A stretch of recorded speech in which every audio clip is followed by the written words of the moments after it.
The Plaza Hotel ballroom existed in that peculiar state of manufactured perfection where every surface reflected wealth back at itself.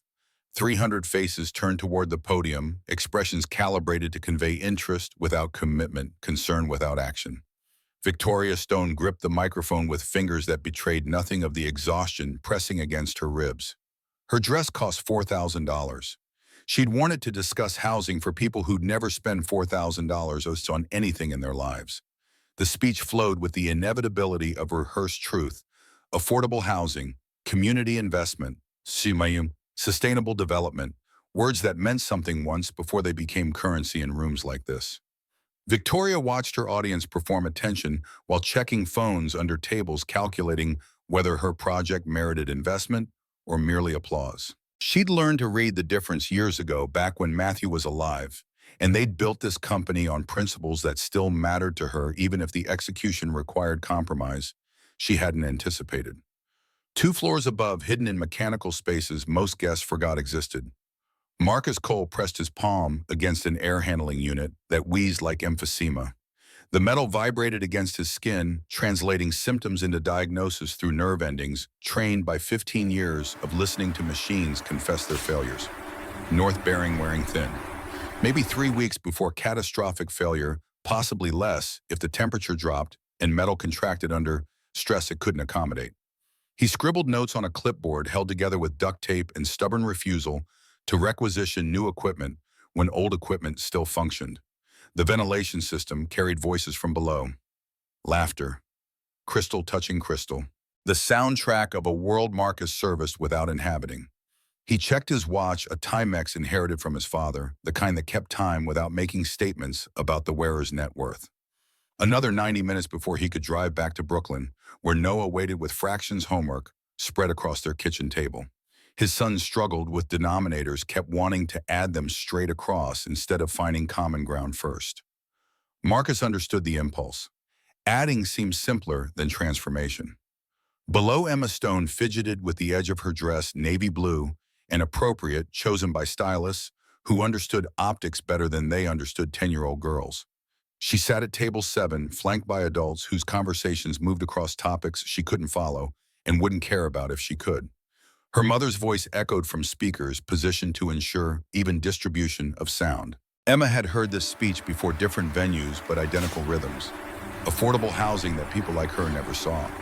Community investment that required communities she'd never visit. Sustainable development that sustained everyone except the people it claimed to serve. The microphone sat on the table within reach. Emma had been taught not to interrupt, especially during professional events, where her mother's reputation balanced on perception management and strategic silence. But rules existed because people needed them, which meant people sometimes needed to break them. She reached for the microphone movement, slow enough to seem uncertain, decisive enough to complete itself before adults registered intention and prevented action. Her voice cut through her mother's sentence with the clarity of someone who hadn't learned yet that some questions should stay private. The words emerged without preamble or apology. "When do I get a dad who's actually here?" Silence expanded to fill space sound had occupied seconds earlier. 300 people performed simultaneous calculation, determining whether this constituted performance art or genuine disaster. Emma kept her eyes on her mother, watching Victoria's face cycle through expressions too fast for conscious control. Shock, pain, professional composure reasserting itself like armor. Victoria stepped away from the podium, movements precise despite the way her pulse hammered against her throat. She crossed to table 7, cameras tracking her progress with the hunger of people who sensed story unfolding. She crouched to Emma's height, eye level, now removing the power differential of standing over her daughter while delivering whatever response would minimize damage. Her voice dropped to register, meant for Emma alone, though microphones caught it anyway. "Sweetheart, we'll talk about this at home." Emma shook her head, the gesture small but absolute. "Home doesn't listen like 300 people do." The line landed with precision Emma hadn't calculated, but Victoria recognized immediately. Her daughter had just named the central problem of their relationship. Work consumed attention, home never commanded. Victoria listened better when audiences watched, perform presence more effectively under scrutiny than in privacy. Emma had weaponized that dynamic, forced the conversation into public space where Victoria couldn't defer or deflect. Victoria stood taking the microphone from Emma's hands with gentle firmness. She faced her audience, 300 faces now genuinely attentive, curiosity overriding whatever business had brought them here. Her voice carried the steadiness of someone who'd learned to function while bleeding internally. My daughter just reminded me that transparency matters. We're here tonight discussing how to house families, but I've been too focused on buildings to notice my own family needed attention. Thank you for your understanding. She guided Emma toward the exit, hand on her daughter's shoulder, acknowledging applause that felt more like sympathy than approval. The ballroom doors closed behind them, muting sound, isolating them in the hallway silence that felt more honest than anything inside. Marcus heard the whole exchange through ductwork that carried sound better than it carried heat. He paused mid-notation pen, hovering above clipboard, listening to a child's voice cut through professional veneers with the efficiency of good engineering. The kid had courage. Reminded him of Noah last month defending a classmate from bullies, refusing to apologize for intervening, even when consequences included detention. His son had that same quality. The willingness to name truth regardless of cost. The air handler shuddered, demanding attention. Marcus redirected from thoughts about bravery to immediate mechanical failure. He adjusted pressure, tightened connections, performed maintenance that would keep 300 people comfortable while they discussed discomfort they'd never personally experienced. His work uniform bore the Stone Development logo letters embroidered with a kind of precision that suggested someone cared about presentation even for staff nobody saw. Marcus appreciated the detail. Invisible work deserved visible acknowledgement, even if acknowledgement only extended to uniform quality. He finished his inspection, gathered tools, descended to basement levels, where maintenance staff occupied spaces designed for function rather than aesthetics. The locker room smelled like industrial cleaner and the particular exhaustion of people whose labor enabled other people's comfort. Ray Thompson sat on the bench, 63 years old, and counting days until retirement arrived with pension intact. Ray's voice carried the gravel of 4 decades breathing recirculated air. Heard some commotion upstairs. Gala get interesting. Marcus stored his tools, checking each piece against mental inventory that tracked equipment through muscle memory. CEO's kid asked for a dad in front of 300 people. Got real quiet, real fast. Ray whistled low. That's the Stone girl. 10 years old and already knows how power works. You don't get what you need by asking nice. You get it by asking loud where people can't ignore you. Marcus pulled on his jacket. Brooklyn Nets logo faded from washing machines that didn't respect sports allegiances. Smart kid. Hope her mom actually listens instead of just managing the PR fallout. Ray stood joints protesting movement with audible complaint. Rich people don't listen, Marcus. They perform listening until the cameras look elsewhere. Then it's back to business. That's how they stay rich. Marcus wanted to disagree, but his bank account suggested Ray's cynicism came from observation rather than bitterness. He'd worked for Stone Development 6 months long enough to see patterns. Victoria Stone treated staff better than most executives learned names approved to overtime pay without requiring justification. But those gestures existed within systems designed to maintain distance. Good bosses were still bosses. Kind employers still held power. Employees couldn't match. He drove home through streets that transitioned from Manhattan wealth to Brooklyn reality with the abruptness of crossing invisible borders. Brownstones gave way to apartment buildings. Private security became NYPD patrol cars. Tree-lined sidewalks yielded to concrete, interrupted by weeds that found purchase in neglect. Noah waited in their third-floor walk-up homework, abandoned, in favor of television that kept him company when Marcus worked late. His son looked up as Marcus entered, face brightening, with the particular relief of children who worried more than they admitted. Dad, fractions are evil. I need help. Marcus dropped his jacket, washed hands that carried traces of machine oil and honest work. Fractions are just pizza slices. The bottom number tells you how many pieces. The top number tells you how many you get. What's the problem? Noah pushed his worksheet across the table, pencil marks, showing erasures where confidence had failed. Mrs. Patterson wants us to add 3/8 plus 2/8. I got 5/16, but she marked it wrong. Marcus sat beside his son, studying a work that showed solid thinking applied to flawed assumptions. You're adding tops and bottoms separately. But the bottom number doesn't change when the pizza's already cut. 3 slices plus 2 slices from the same pizza equals 5 slices total, still from an 8-slice pizza, 5/8. Noah's face cleared understanding, replacing frustration. Oh, that actually makes sense. Why didn't Mrs. Patterson just say pizza? Because teachers sometimes forget that math is easier when it's food. They worked through homework together, Marcus explaining concepts that clicked once metaphor replaced abstraction. His son was bright, quick with patterns once someone bothered to make connections visible. Marcus wondered what Noah could accomplish with tutors and private schools resources that existed in different neighborhoods for different families. Then he stopped wondering, because that path led to resentment that helped nobody. After Noah fell asleep, stars from his nightlight rotating across ceiling in patterns that suggested cosmic order, Marcus opened his laptop to freelance work that supplemented his maintenance salary. A warehouse conversion in Queens needed load calculations for structural modifications. The contractor had submitted plans that looked impressive until Marcus noticed they'd miscalculated lateral force distribution. Wind loads in Queens differed from Manhattan because building density affected pressure. The contractor's engineer had used generic tables instead of site-specific analysis. Marcus drafted an email pointing out the discrepancy, attached corrected calculations, sent it without expecting acknowledgement beyond payment that would arrive in 3 weeks if the contractor remembered to process invoices promptly. This work satisfied something maintenance couldn't: the intellectual challenge of problems that required expertise rather than just competence. He'd been good at this once back when engineering was his profession instead of his secret. The betrayal still burned 5 years later. Dave Patterson, cutting corners on structural certification, blaming Marcus when inspectors caught it testifying under oath that Marcus had approved shortcuts Marcus had explicitly rejected in documented emails. The lawsuit cleared Marcus legally but destroyed him professionally. Nobody wanted to hire the engineer who'd been involved in fraud allegations, even if he'd been the one trying to prevent them. Being right and being employable proved incompatible.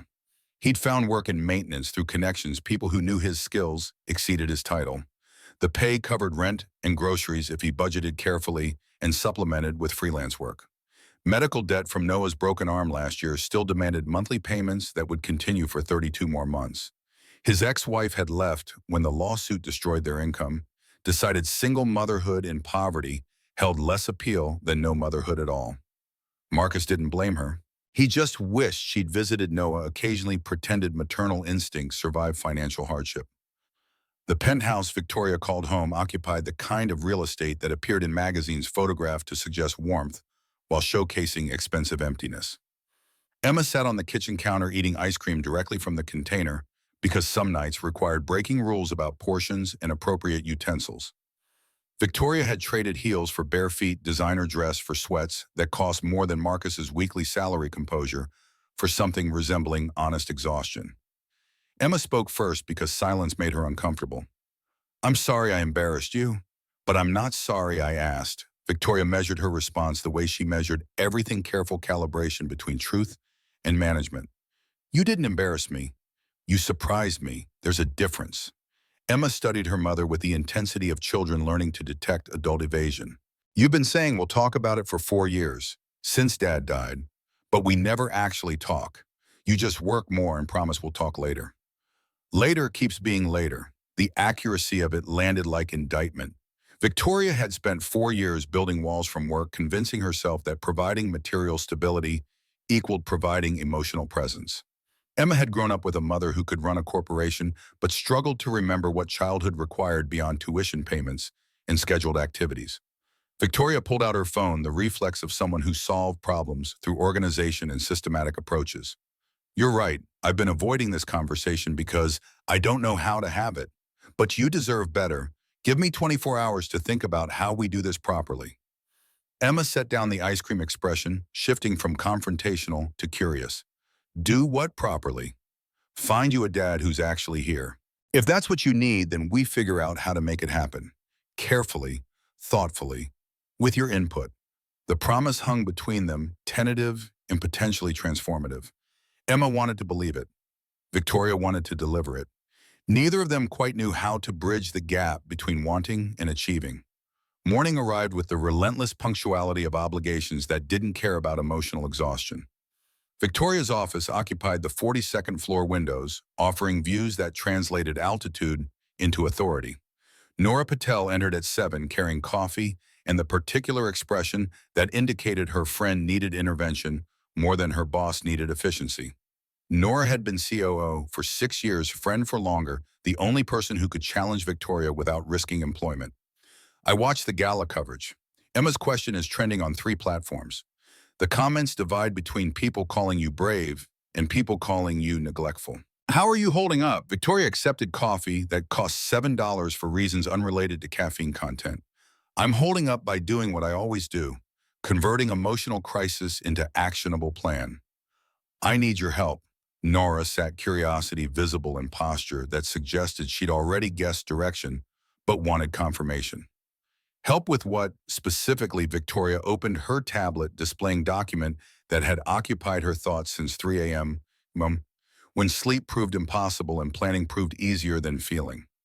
4-month timeline, 5 pre-vetted candidates, men connected to Stone Development's professional network who provide natural proximity without artificial dating pressure. Emma gets input at each stage. By the end, she either chooses someone or we acknowledge this approach failed and try something else. Nora scrolled through profiles, each one documenting credentials and achievements that read like resumes for positions they weren't actually interviewing for. Elliot Vance, land use lawyer, teaches mock trial on Saturdays despite running successful practice. Dr. Marcus Bell, pediatric cardiologist, advising our Wellness Center partnership. Grant Whitmore makes charitable foundations multiply money while maintaining soul. Lewis Callahan designs buildings that remember their neighborhoods. Raphael Stone, distant cousin, runs hotels and coordinates with our Veterans Housing Initiative. She looked up expression carrying skepticism Victoria recognized from previous conversations about systemic approaches to human problems. These are accomplished men. Any of them would look perfect on paper, but you're not hiring a consultant. You're looking for a father for Emma, which means Emma needs voice in this from the beginning, not just approval at the end. Victoria nodded, acknowledging the distinction even as she struggled to implement it. That's why the 4-month timeline includes regular check-ins with Emma. She meets them in natural context through our professional network, observes how they interact with her, with staff, with people who can't offer them anything except human dignity. We're not arranging marriage. We're creating opportunities for organic connection. Nora leaned back, coffee cooling in hands that had stopped drinking to focus on conversation that mattered more than caffeine. And what happens when none of them make Emma feel the way she felt when her dad was alive? You can't engineer family the way you engineer buildings. Love doesn't follow blueprints and timelines. The observation stung because Victoria had been thinking the same thing at 3 a.m. between spreadsheet updates and candidate research. But accepting that truth meant accepting she couldn't fix this problem through competence and careful planning. That some situations required vulnerability she'd spent 4 years avoiding. Her voice emerged quieter than she'd intended. I don't know how else to do this. After Matthew died, work became the thing I understood. Projects had timelines. Problems had solutions. Emma needed clothes and education and stability, all things I could provide through competence. But she needs something I can't measure or manage. And I'm terrified of getting it wrong because I only get one chance to be her mother. Nora reached across the desk, hand covering Victoria's in gesture that acknowledged pain without trying to fix it. Then maybe the plan isn't about finding the perfect person. Maybe it's about showing Emma you're willing to try, even when trying is uncomfortable. That you value her needs enough to risk failure publicly instead of avoiding the question privately. Victoria absorbed this, recognizing wisdom that cut through her systematic approach to expose its actual purpose. She wasn't planning to find Emma a father. She was planning to demonstrate she'd tried creating documentation of effort that might substitute for results. Classic executive maneuver. Produce evidence of work to obscure absence of transformation. She closed the tablet, setting aside the plan that had consumed her night. Okay, new approach. Emma helps design the criteria. We don't start with candidates. We start with what she actually needs from a father figure. Then we see who might meet those needs instead of who looks impressive in profiles. Nora smiled, the expression carrying relief that her friend might be learning to prioritize feeling over framework. Now you're thinking like a mother instead of a CEO. That's progress. Across the city, Marcus knelt beside pipe that wept water with the persistence of injury that wouldn't heal without intervention. The building superintendent watched with arms crossed expression, suggesting he had already diagnosed the problem and found Marcus's careful examination excessive. Just patch it. Maintenance budget doesn't cover replacement until it fails completely. Marcus ran his hand along the pipe, feeling corrosion that had progressed beyond surface damage into structural compromise. Patching delays failure. Doesn't prevent it. This section needs replacement before winter. Water expands when it freezes. Corrosion plus expansion equals rupture, which costs more than replacement and floods apartments while we scramble for emergency repairs. The superintendent's face cycled through irritation toward resignation. Fine. Write up the work order. I'll submit it to management. They'll approve it eventually, probably after it fails and proves you right. Marcus documented specifications, noting measurements and replacement timelines that would prevent crisis if anyone bothered to act on maintenance reports before problems became emergencies. He'd learned this pattern working for stone development. Preventive maintenance competed with immediate costs, usually losing, because executives understood quarterly budgets better than they understood deferred consequences. He finished the inspection, gathered tools, headed towards street level, where winter morning felt less oppressive than basement corridors. His phone buzzed text from Noah's school arriving with timing that suggested trouble. Need you to call regarding Noah. Principal's office. Non-emergency but requires discussion. Marcus checked his watch, calculating time against work obligations and the flexibility his supervisor might extend for family matters. Ray would cover for him. The old man understood single parenthood, even if he'd never experienced it himself. He called the school, navigating automated systems that assumed parental availability during work hours. The principal's voice carried professional neutrality that suggested she'd delivered this message before. Mr. Cole Noah got into a disagreement with another student. Nothing physical, but the other child claimed Noah said something inappropriate about their family's wealth. I wanted to discuss it before it escalates. Marcus felt something tighten in his chest, the particular anxiety of knowing his son was learning to navigate class consciousness at 8 years old. What exactly did Noah say? According to the other student, Noah suggested that having money doesn't make you better than people without it. The other child took offense. Their parent called, expressing concern about Noah's attitude towards successful families. Marcus closed his eyes, pride and worry competing for dominance. My son expressed an opinion about economic equality. That's not inappropriate. That's being raised to understand that human worth isn't determined by bank accounts. The principal's pause suggested she agreed but couldn't say so directly. I understand your perspective, Mr. Cole, but we need to maintain harmony among all families. Perhaps you could speak with Noah about expressing his views more diplomatically. Marcus ended the call without promising anything except that he'd talk to his son. He wasn't going to teach Noah to apologize for recognizing economic injustice, but he needed to help him understand that truth-telling sometimes carried costs, and 8-year-olds shouldn't have to pay those costs alone. He picked up Noah early, claiming doctor's appointment his supervisor accepted without requiring documentation. They walked to the playground near their apartment swings, empty on a Tuesday afternoon when most kids remained in school. Noah kicked at gravel, waiting for his father to initiate conversation about why they'd left early. Marcus sat on the swing beside him, chains creaking under his weight. Principal called. Said you told another kid that money doesn't make them better than people without it. Want to tell me what happened? Noah's face set an expression Marcus recognized from mirrors. Stubbornness, masking hurt. Tyler Morrison brought his new sneakers to school, the ones that cost $300. He showed everyone and said his dad's successful, that's why they can afford nice things. Jenny Chen asked why I don't have nice sneakers. Tyler said it's probably because my dad isn't successful.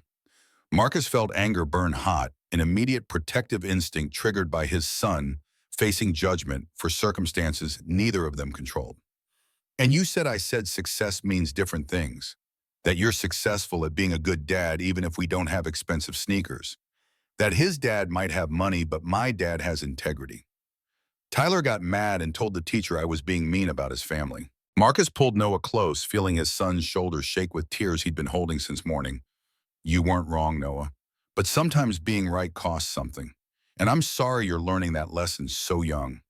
You shouldn't have to defend me or our life to kids who don't understand that wealth and worth aren't the same thing. Noah wiped his face against Marcus's jacket, voice muffled by fabric and emotion. Are we poor, Dad? The kids at school think we are. They say we live in a bad building and you work a bad job. I don't know what to tell them. Marcus held his son tighter, wishing he could shield him from economic realities that third graders shouldn't have to contemplate. We're not poor, buddy. We're careful. There's a difference. We have a home, we have food, we have each other. Some people have a lot more money and a lot less of what actually matters. Money can't buy integrity or love, or the kind of dad who shows up to help with fractions homework even when he's exhausted from work. Noah pulled back, looking at his father with eyes that carried too much understanding for 8 years. Emma Stone is in my class, the girl whose mom owns our building and lots of other building songs. She has a driver and fancy stuff, but she told me she'd trade it all for her dad to come back. He died when she was 6. She said being rich doesn't fix the empty feeling. The name caught Marcus by surprise, unexpected connection between his world and Victoria Stone's life, creating intersection he hadn't anticipated. Then she understands something most adults don't. That money can't buy back the people we lose. It just buys different kinds of empty. They swung in silence motion, providing rhythm that didn't require words. Marcus thought about Victoria Stone standing in that ballroom, daughter asking for a father in front of 300 people who'd never understand the specific loneliness of children who had everything except what they actually needed. Emma and Noah attended the same school, occupied the same classroom, navigated the same social dynamics that divided kids into categories based on parental wealth and professional success.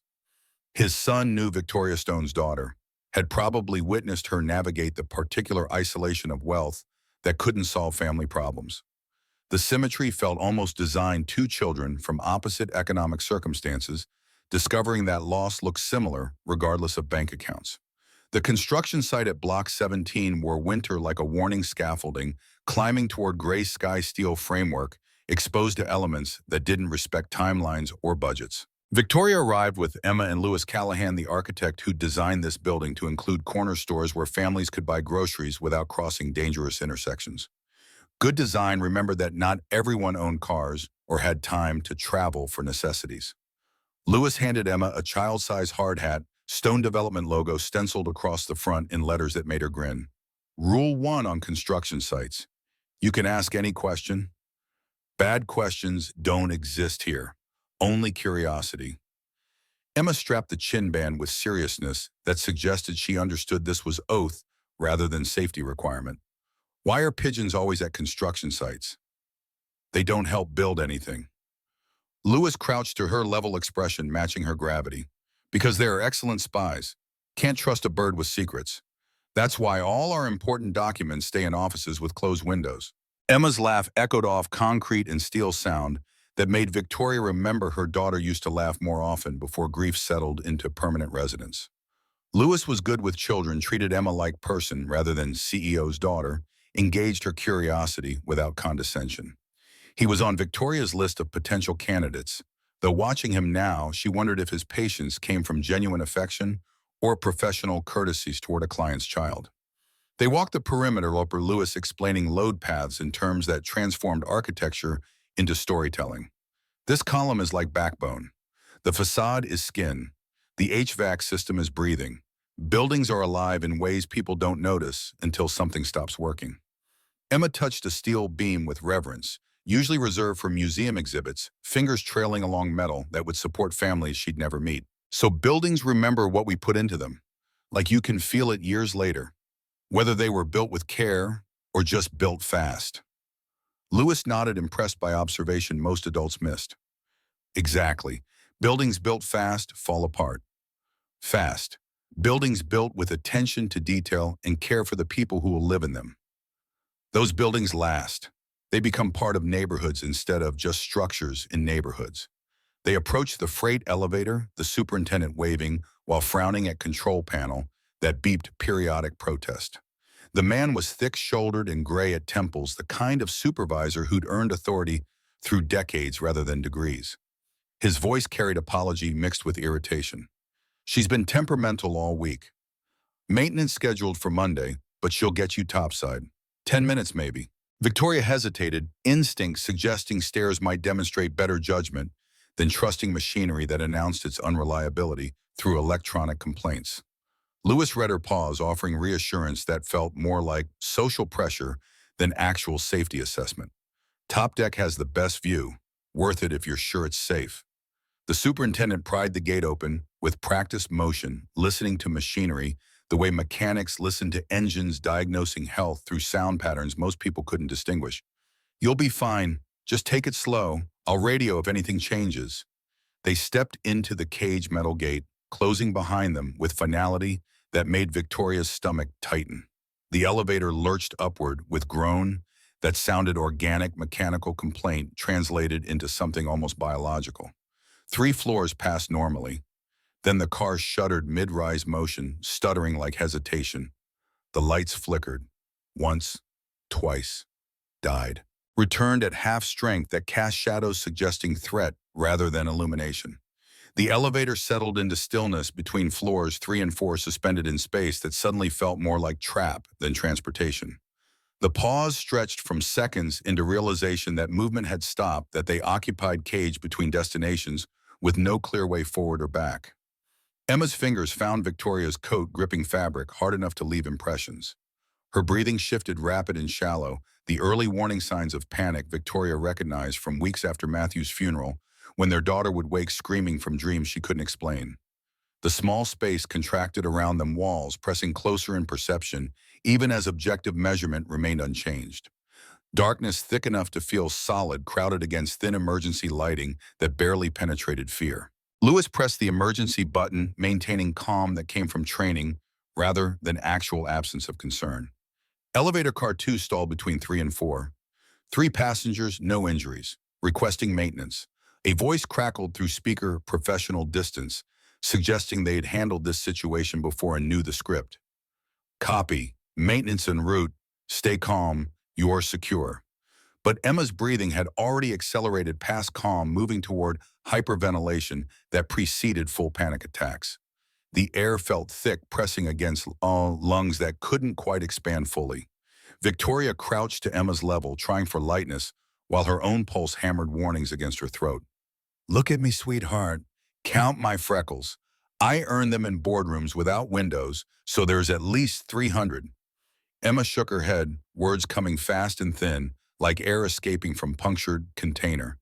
I can't feel the edges. Everything's too close. The air is sticky. A knock on the outer door, firm but not urgent. Then a voice that carried authority without volume, cutting through Emma's rising panic with the particular tone of someone who'd navigated emergencies before and remembered the script. Hey there. Name's Marcus. Maintenance. You're safe, I promise. Something in that voice penetrated Emma's fear. Not the false cheer of adults pretending everything was fine, but steady certainty of someone who'd been here before and knew the path out. Victoria pressed her palm against cold metal as if she could absorb that calm through molecular transmission. Marcus continued, his voice filtered through steel, but clear enough to follow. I'm going to ask you to do something with me. Pick a number between 1 and 10. Emma's response came small and scared, but present rather than lost. 7. 7. That's my lucky number too. You know what 7 means? It means we breathe like we're blowing out birthday candles. Ready in through your nose for 4 beats. Out through your mouth for 6. Can you help me practice? Victoria felt Emma's grip loosen fractionally as her daughter focused on the breathing exercise, counting aloud, matching rhythm to instruction that provided structure when everything else felt chaotic. Lewis stood silent, recognizing his role in this moment was witness rather than participant. He hadn't known what to do when Emma's panic started.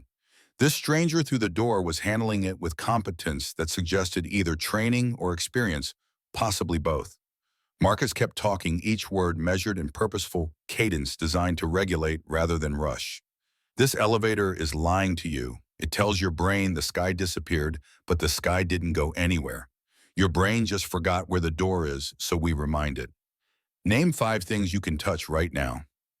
Emma's voice grew steadier as she focused on immediate physical reality instead of abstract fear. Metal wall, my hard hat, mom's sleeve, my own hand. Mr. Lewis's elbow. Perfect. Now, four things you hear. The humming sound, your voice, Mom's heartbeat. It's really fast. Through the door, Marcus's response carried a smile audible, even through steel. We don't judge heartbeats around here. Heartbeats are allowed to be fast when elevators forget how to move. And the fourth thing, my own breath. It's slower now. Not as scary. Outside, Marcus worked crowbar with practiced efficiency, understanding leverage and patience in equal measure. He'd been in elevators that stuck before, back when engineering was his profession instead of his secret, and he knew the mathematics of rescue. Careful progression beat desperate speed every time. The metal groaned under persuasion, yielding inch by grudging inch. His voice never stopped, threading through the work like rope through pulleys, continuous connection, preventing isolation. I'm opening the door now. You won't fall. Elevators are stubborn, not cruel. We take it slow because slow is smart, and smart keeps everyone safe. Light cut across the elevator floor, stripe of hope widening with each minute of effort. Marcus appeared in the Gap tool belt hanging from his waist work shirt, dark with exertion, eyes carrying the kind of calm usually associated with people who'd survived worse and remembered the lessons. He didn't reach in immediately, didn't grab, just extended his hand and let Emma choose the contact. She reached without hesitation, trust extended to stranger who talked her through panic with nothing but voice and breathing exercises that actually worked. He anchored her weight with strength that didn't require acknowledgement, lifting her through the opening onto solid hallway floor, with movements economical enough to seem effortless. Emma didn't step back once her feet found purchase. Instead, she looked up at him with expression Victoria couldn't quite parse. Gratitude mixed with something closer to recognition, as if she'd been waiting to meet him without knowing it. Emma's first words carried solemnity of someone delivering verdict. You used a nice voice, even when you were probably scared too. Marcus's response came with half smile that suggested he saved his full one for special occasions. I keep the mean voice for broken vacuum cleaners. It's less effective on people, especially people stuck in elevators who've already had a bad enough day without someone yelling at them. Lewis climbed out next, professional gratitude masking the slight embarrassment of having been useless during crisis. Then Victoria, whose relief manifested as tight grip on professional composure even as her legs remembered they'd been standing on uncertain ground. The superintendent bustled over with apologies and offers to comp dry cleaning that wouldn't be necessary but demonstrated appropriate corporate response to minor disasters. Marcus accepted the technical explanation about relay failure and launched into jargon about offline systems and standard protocols that would make sense to facilities management. But Victoria caught the way his language shifted the depth of understanding that exceeded what maintenance position required. He spoke like someone who understood systems from inside out, who could translate machinery into meaning without consulting manuals or calling for engineering support. Emma studied his tool belt with intensity of someone cataloging important details. Do you fix everything that breaks? I try not to make things worse. That's half the job right there. The other half is knowing when to fix and when to replace. Sometimes what looks broken just needs adjustment. Sometimes it needs complete replacement. Knowing the difference comes from experience and listening to what the machinery is actually saying versus what people think it's saying. The answer contained more philosophy than Emma's question had requested, but she nodded as if it made perfect sense. The superintendent waved them toward the stairs, embarrassment about elevator failure, competing with relief that nobody was injured, and lawsuits seemed unlikely. Victoria lingered, watching Marcus check his tool cart with the particular attention of people who counted inventory, because replacing lost equipment came from personal budgets rather than company accounts. She found herself asking, before thinking it through completely, were you headed to us specifically when this happened? He looked up, and for a moment, Victoria saw past the maintenance uniform to something that didn't quite fit the role. Intelligence that exceeded what his position required. Competence that suggested different history than his current employment indicated. Headed to the roof, heaters making dramatic gestures in February. It's a whole performance up there. Metal complaining about temperature differentials, fans deciding wind is personal insult. The usual mechanical theater that keeps buildings functioning and maintenance staff employed. The comment landed somewhere between technical jargon and poetry, delivered with timing that suggested someone who understood language the way he understood elevators. as systems that could be adjusted for effect, optimized for purpose, maintained for longevity. Emma whispered to Victoria, voice carrying just far enough. Is he on the list? The dad list. Victoria kept her expression neutral, even as she felt something shift in her carefully constructed plan. The list was for scheduled meetings, pre-vetted candidates with appropriate credentials and professional connections that created natural proximity without artificial dating pressure. He just saved us in real life. Real life doesn't always follow lists. Emma's response held the kind of wisdom that came from watching adults complicate simple truths for reasons that made sense to them, but nobody else. Sometimes real life is better than lists, better than people who look good on paper but don't show up when elevators stop working. They descended via stairs, each step removing them from suspended crisis and returning them to ground level, where normal rules applied, and maintenance workers remained distinct from potential romantic partners, regardless of competence or character. But Victoria carried the memory of that voice through steel, steady reassurance that had prevented Emma's panic from escalating into full attack. She'd seen Elliot negotiate million-dollar deals with charm and precision, watched Grant make markets bend to his analysis and strategic positioning, observed Lewis transform blueprints into neighborhoods that functioned as communities rather than just housing. But this man in coveralls had done something none of them could.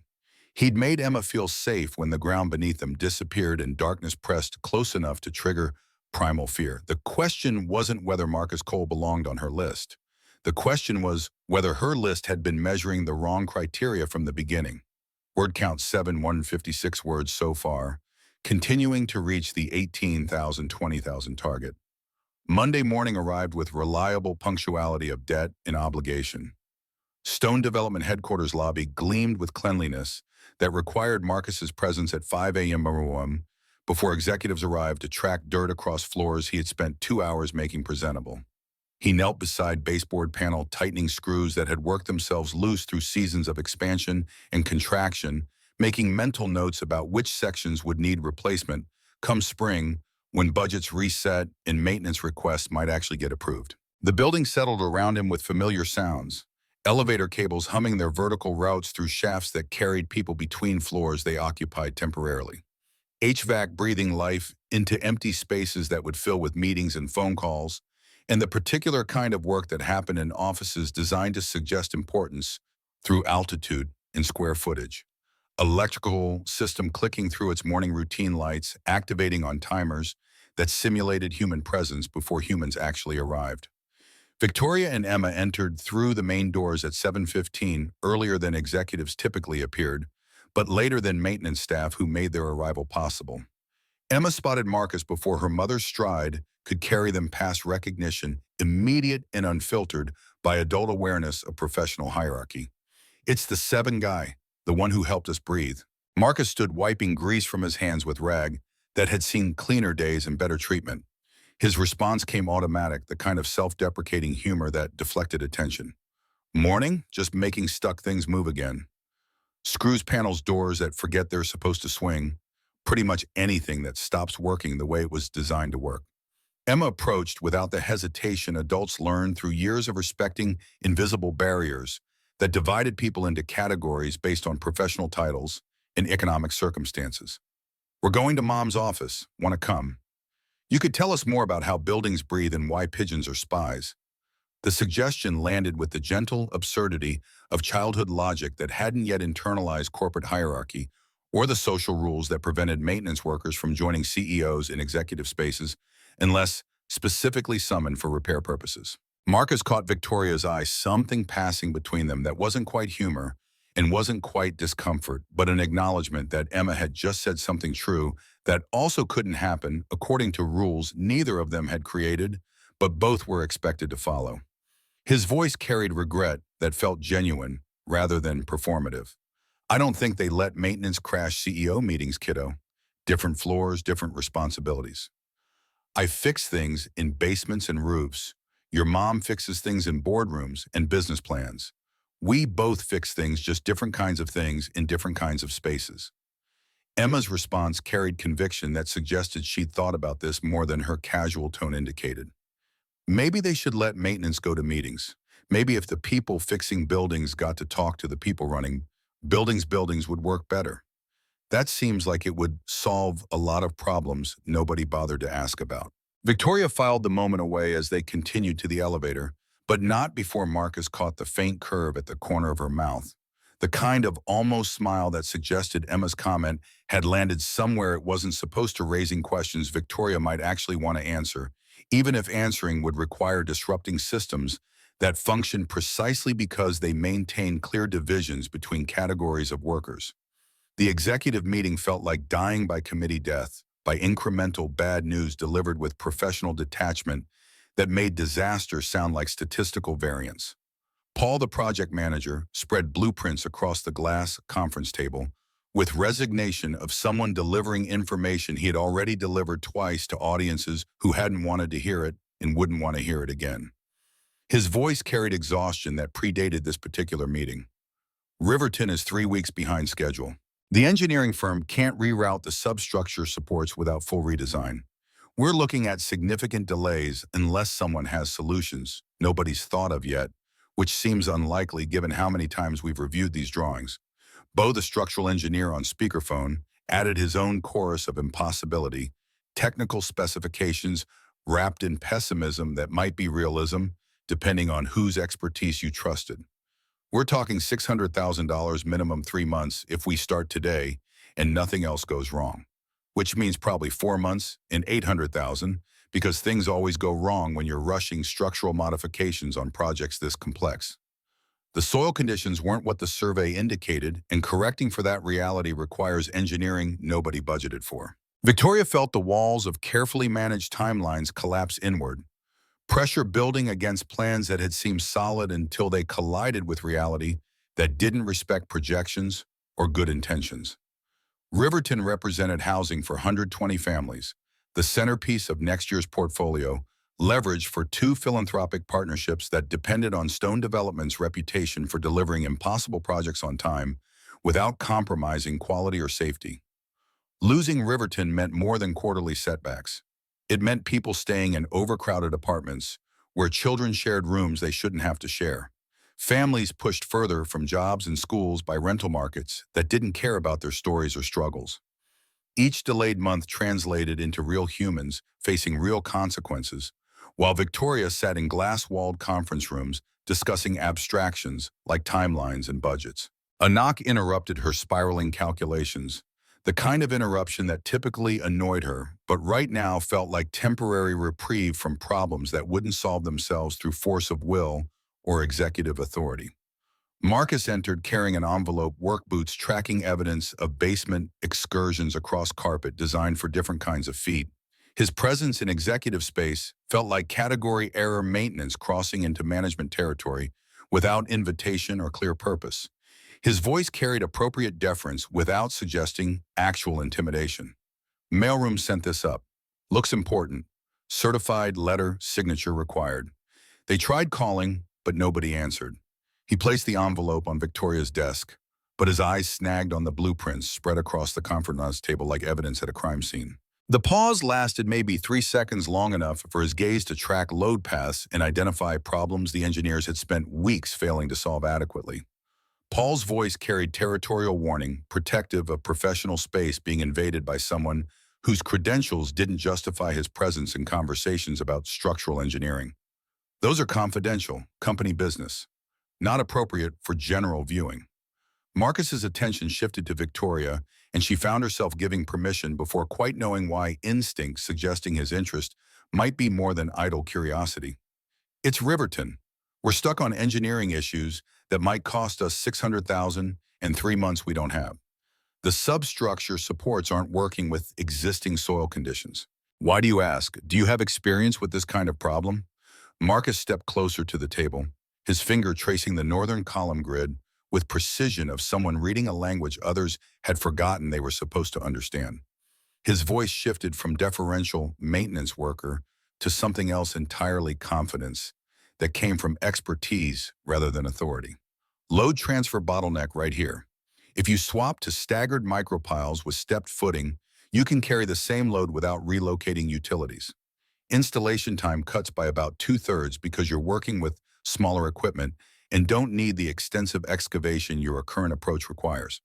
The stepped footing distributes pressure across wider soil profile, which addresses the ground condition variance without requiring uniform bearing capacity across the entire foundation footprint. The room achieved the particular silence that follows unexpected competence, the moment when assumptions collide with reality and everyone needs to recalculate what they thought they knew about who possessed expertise and who merely occupied space. Paul blinked twice, recalculating assumptions about maintenance workers who spoke fluent engineering, who could read blueprints and identify solutions that actual engineers had missed or deemed too complicated to implement. That's actually not bad. That could work. The micropile approach addresses the soil variance issue while keeping us on existing timeline if we start immediately. Victoria leaned forward, some instinct recognizing this wasn't lucky guessing or casual observation, but demonstration of skills that exceeded what his employment suggested he possessed. What did you do before maintenance work? Where did you learn to read structural drawings and solve engineering problems nobody else could solve? Marcus straightened something in his posture, suggesting this was story he'd learned to tell. Without emotion, facts delivered as facts without requiring sympathy or judgment. Project manager, civil engineering, Shaw and Associates. That was 5 years ago, before a bad lawsuit and worse friend taught me about humility and the difference between being right and being employable. Turns out those aren't the same thing when people with more power than ethics decide you're the problem. The structural engineer's voice crackled through the speaker, professional curiosity overcoming initial skepticism. Who is this? Those are good observations. The micropile approach could actually solve this if we run numbers to confirm load distribution works according to building code requirements and safety margins. Marcus Cole. I mop floors and fix elevators now, but the math still works the same way it did when engineering was my profession instead of my secret. Physics doesn't care about job titles or who got betrayed by business partners who testified under oath that corners I refused to cut were actually my idea. Victoria made a decision that felt like stepping off carefully marked path. Her 4-month plan had outlined deviation that might be mistake, or might be recognition that her plan had been measuring wrong variables from the beginning. Can you run those calculations? Confirm this approach works according to code and safety margins. We'd pay consulting rate for your time and expertise, proper contract through our engineering services budget. Marcus shrugged the gesture, carrying neither false modesty nor inappropriate pride, just acknowledgement that he still possessed skills people occasionally needed, regardless of how he currently earned his living. Professional itch. Consider it my way of making sure good projects don't die of paperwork and inadequate engineering. No charge unless you decide to implement the solution and need full drawings and specifications, which would require more time than I can do as favor. That evening at 9:17, Victoria's inbox pinged with email from address that had never appeared in her corporate correspondence before. Subject line reading, Riverton Load Transfer Preliminary.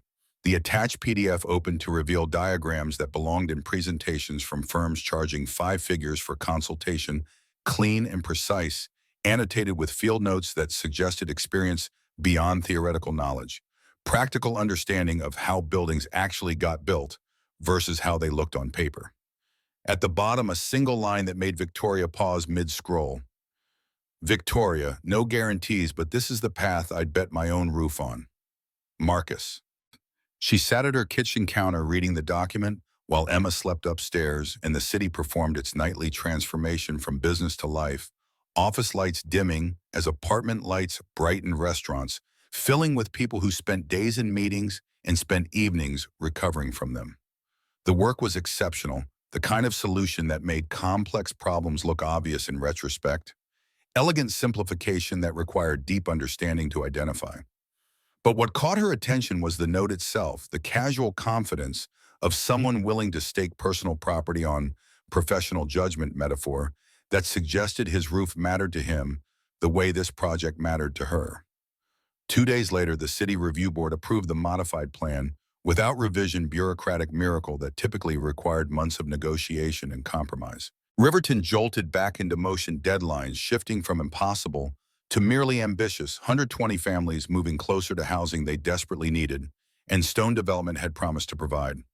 Victoria found Marcus in the sub-basement where he was coaxing stubborn waterline into cooperation with tools and patience in equal measure. She didn't announce herself immediately, just watched him work. The economy of motion that came from years of practice. The way he listened to pipes, the way doctors listened to heartbeats, reading diagnosis from sound patterns that told stories about pressure and flow and stress points that would fail if nobody paid attention. When she finally spoke, he didn't startle, just looked up with expression that suggested he'd known she was there and had been waiting for her to initiate conversation. You just saved us millions of dollars in 3 months we couldn't afford to lose. 120 families are going to have homes because you saw solution engineers with fancy degrees couldn't identify. Why didn't you go back to engineering after the lawsuit cleared? Marcus leaned against the pipe he'd been repairing, and Victoria saw calculation behind his eyes. The choice between easy deflection and harder truth that would require explaining things he probably didn't discuss often. Life's not linear. I had a son to raise, legal mess to climb out of, and no appetite for partners who cut corners and blamed other people when inspectors caught them. Janitorial work is honest. Nobody lies to you about where the dirt is. Pipes either work or they don't. Buildings either stay warm or they don't. There's clarity in maintenance that I never found in engineering firms where people cared more about billable hours than whether buildings would actually stand for their designed lifespan. The answer carried more weight than its words, speaking to principles that had cost him professionally but kept him whole personally. Choice between integrity and income that shouldn't have been choice at all, but turned out to be exactly that. Victoria opened her mouth to respond, but Emma's voice echoed down the stairwell before she could form the thought, her daughter appearing with Noah trailing behind her, the two of them wearing the comfortable familiarity of school friends who'd somehow orchestrated this coincidence with the planning skills of military strategists. Emma's face lit with recognition that suggested she'd been hoping to find Marcus here. I drew the elevator we got stuck in, and a better one. See, it has windows so you can see outside and remember the sky didn't disappear. And emergency lights that actually light things instead of making shadows scarier. And handrails at kid height so shorter people have something to hold besides their mom's coat. Marcus crouched to examine her work. With the seriousness it deserved, studying the drawing with attention most adults didn't extend to children's art. Smart design. Everything feels safer with a view. And the kid height handrails show you're thinking about users who aren't 6 feet tall, which most engineers forget because they design for themselves instead of for everyone who'll actually use the space. This is good thinking. You might have a future in architecture or engineering if you want it. Victoria watched the interaction, noting how Marcus looked at Emma, not with the indulgence adults often showed children they were trying to impress, but with genuine attention, as if her opinions already held value worth considering. It was small thing, easy to miss. But Victoria had spent years learning to read people through what they didn't say as much as what they did. Marcus treated Emma like person whose ideas mattered rather than child whose ideas were cute, but ultimately irrelevant. Noah shifted beside Emma, 8-year-old solidarity evident in posture that suggested he'd learned something from watching his friend get real attention from an adult who actually listened. Can we show them the model, the one we built for the school project about designing better buildings for families? Emma nodded enthusiastically, pulling out her phone with the casual competence of children who'd been navigating technology since before they could read. We interviewed families about what they wish buildings had.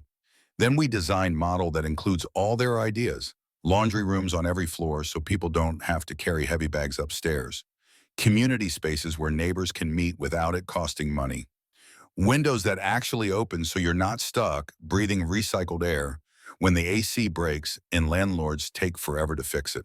The project revealed thinking more sophisticated than Victoria had given her daughter credit for questions Emma had asked and solutions she'd designed, while Victoria had been focused on quarterly earnings and investor presentations. Marcus studied the model on Emma's phone, zooming in to examine details that demonstrated real thought about how people actually lived rather than how architects imagined they lived. This is fantastic work. Better than most professional designs I've seen because you're solving real problems real people actually have, instead of winning awards for buildings that look impressive in magazines but don't function well for the families who have to live in them. Victoria felt something shift in her understanding of her daughter. Recognition that Emma had been paying attention to housing issues, not because her mother lectured about them, but because she'd been observing, asking questions, caring about people whose lives differed dramatically from her own privileged existence. The children left eventually, Noah reminding his father about dinner plans, and Emma checking her schedule with the efficiency of someone who'd inherited organizational skills from her mother, even if she'd inherited her father's artistic sensibility. Alone again in the sub-basement, Victoria and Marcus stood in silence that felt comfortable instead of pressured, the kind of quiet that didn't require filling with words designed to manage impression or advance agenda. Marcus broke at first voice careful in way that suggested he was testing boundaries before committing to full conversation. Emma's a good kid, smart, thoughtful, aware of people who are struggling even though she's never struggled herself. That's rare. Most kids from wealthy families don't notice inequality because nobody teaches them to look for it or care about it. Victoria felt pride mixed with guilt recognition that Emma's awareness came despite, rather than because of intentional parenting, natural empathy. Victoria hadn't consciously cultivated, but probably should have. She gets that from her father. Matthew cared about people, built this company on principle that housing people mattered more than maximizing returns. He chose projects others ignored because families needed homes, not because profit margins looked attractive. I've tried to maintain that mission even when investors push back and board members suggest we'd make more money if we stopped caring so much about who we house and focused more on how much we charge them. Marcus absorbed this, nodding slowly. That's harder than it sounds. Maintaining principles, when they cost you something, requires constant choice, constant resistance against pressure to optimize for profit instead of purpose. Most people give up eventually. Decide principles are luxury they can't afford when quarterly earnings determine whether they keep their job or get replaced by someone more willing to compromise. The observation landed with accuracy that made Victoria uncomfortable naming tension she lived with daily, the constant negotiation between values Matthew had established and financial realities investors demanded she prioritize. She changed subject, needing to move away from introspection that felt too revealing for sub-basement conversation with maintenance worker who'd somehow become something else, person whose opinion mattered more than his position suggested it should.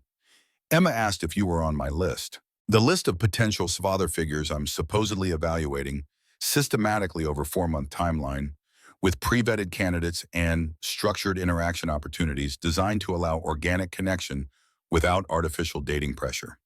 Marcus's expression shifted surprise, giving way to something more complicated, mix of flattery and concern that suggested he understood implications even before Victoria finished explaining the plan she'd developed and was increasingly questioning. That sounds very organized, very CEO, very much like treating family formation as project with timelines and deliverables and measurable success criteria. Victoria felt defensive response rise and forced it down, recognizing he was right, even if being right felt like criticism. I don't know how else to do this. After Matthew died, work became the thing I understood. Projects had timelines, problems had solutions. Emma needed stability and security and educational opportunities, all things I could provide through competence and professional success. But she needs something I can't measure or manage or deliver through efficiency and careful planning. Marcus stepped closer, reducing distance between them in a way that felt deliberate invitation rather than accident. Maybe that's the problem. You're trying to solve emotional need through systematic approach. But love doesn't follow blueprints. Family doesn't have timelines. The right person appears in moments you haven't scheduled, solves problems you didn't know how to name until they demonstrated solution through action rather than credentials. His words echoed Nora's warning, different phrasing, but identical insight that Victoria's 4-month plan was really about demonstrating effort rather than achieving result documentation of trying that might substitute for actual transformation. She met his eyes, seeing intelligence there that matched her own, complimented it, challenged it in ways that felt uncomfortable and necessary simultaneously. Are you saying you're the right person, the unscheduled moment, the solution I didn't know how to name? Marcus's smile arrived slow, the full version she'd only seen half of before expression that transformed his face from merely handsome to something more magnetic. I'm saying I fixed an elevator and solved an engineering problem and made Emma feel safe during panic attack. Those are just facts. What they mean, whether they matter beyond immediate crisis, that's something only you can determine based on what you actually need versus what looks good on carefully constructed list of pre-vetted candidates with appropriate credentials and professional connections? The answer was careful barrage dressed as philosophical observation, refusing to claim significance while simultaneously asserting it through refusal to minimize what had happened between them over the past week. Victoria found herself moving closer, reducing distance, further entering space that felt intimate, even in sub-basement, surrounded by pipes and machinery that had no opinion about human connection or the ways people found each other, despite systems designed to keep them separate. Emma told me sometimes real life is better than lists, that what looks good on paper doesn't always show up when elevators stop working. Marcus held her gaze, and Victoria felt the particular electricity of attraction acknowledged but not yet acted on potential energy hovering between people who recognized connection but hadn't decided whether to pursue it or ignore it out of respect for complications it would introduce into lives that were already complicated enough. Smart kid. Might be smarter than both of us. They stood there in sub-basement silence, machinery humming around them, buildings settling into evening routine that required less intervention than morning startup. Neither of them moved to close the remaining distance. Neither of them stepped back to reestablish professional boundaries that were already blurring. Above them, Emma and Noah walked home together after school, two children whose friendship was creating connection between families that existed in different economic stratospheres, whose parents were circling each other with caution that felt wise and frustrating simultaneously. Victoria thought about her list: 5 accomplished men with appropriate credentials and professional connections. Then she thought about Marcus explaining load pass to Emma, talking her through panic attack, with nothing but voice and breathing exercises solving engineering problem that would house 120 families who desperately needed homes Stone Development had promised to provide. The list measured things that looked impressive in profiles. Marcus measured things that mattered in moments when performance became irrelevant and authenticity became necessary.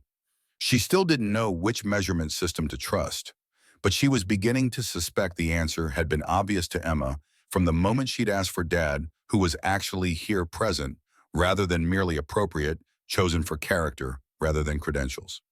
Continuing to reach word count target.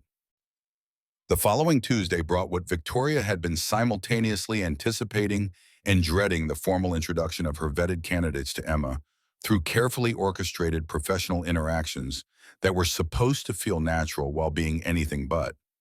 The first candidate was Elliot Vance, 42 years old land use attorney who'd built a practice defending affordable housing projects against NIMBY opposition while maintaining country club membership and connections that smooth permits through bureaucratic systems designed to delay exactly the kind of development he claimed to champion. They met at his office, glass and steel overlooking Central Park View, that cost monthly rent exceeding most people's annual salary. Elliot greeted Emma with practiced warmth that felt calculated rather than genuine, the kind of attention adults gave children when they were really performing for parents watching the interaction. "So your mom tells me you're interested in architecture and urban planning. That's impressive for someone your age. Most kids your age are thinking about video games and social media, not about how cities work and who gets to live where."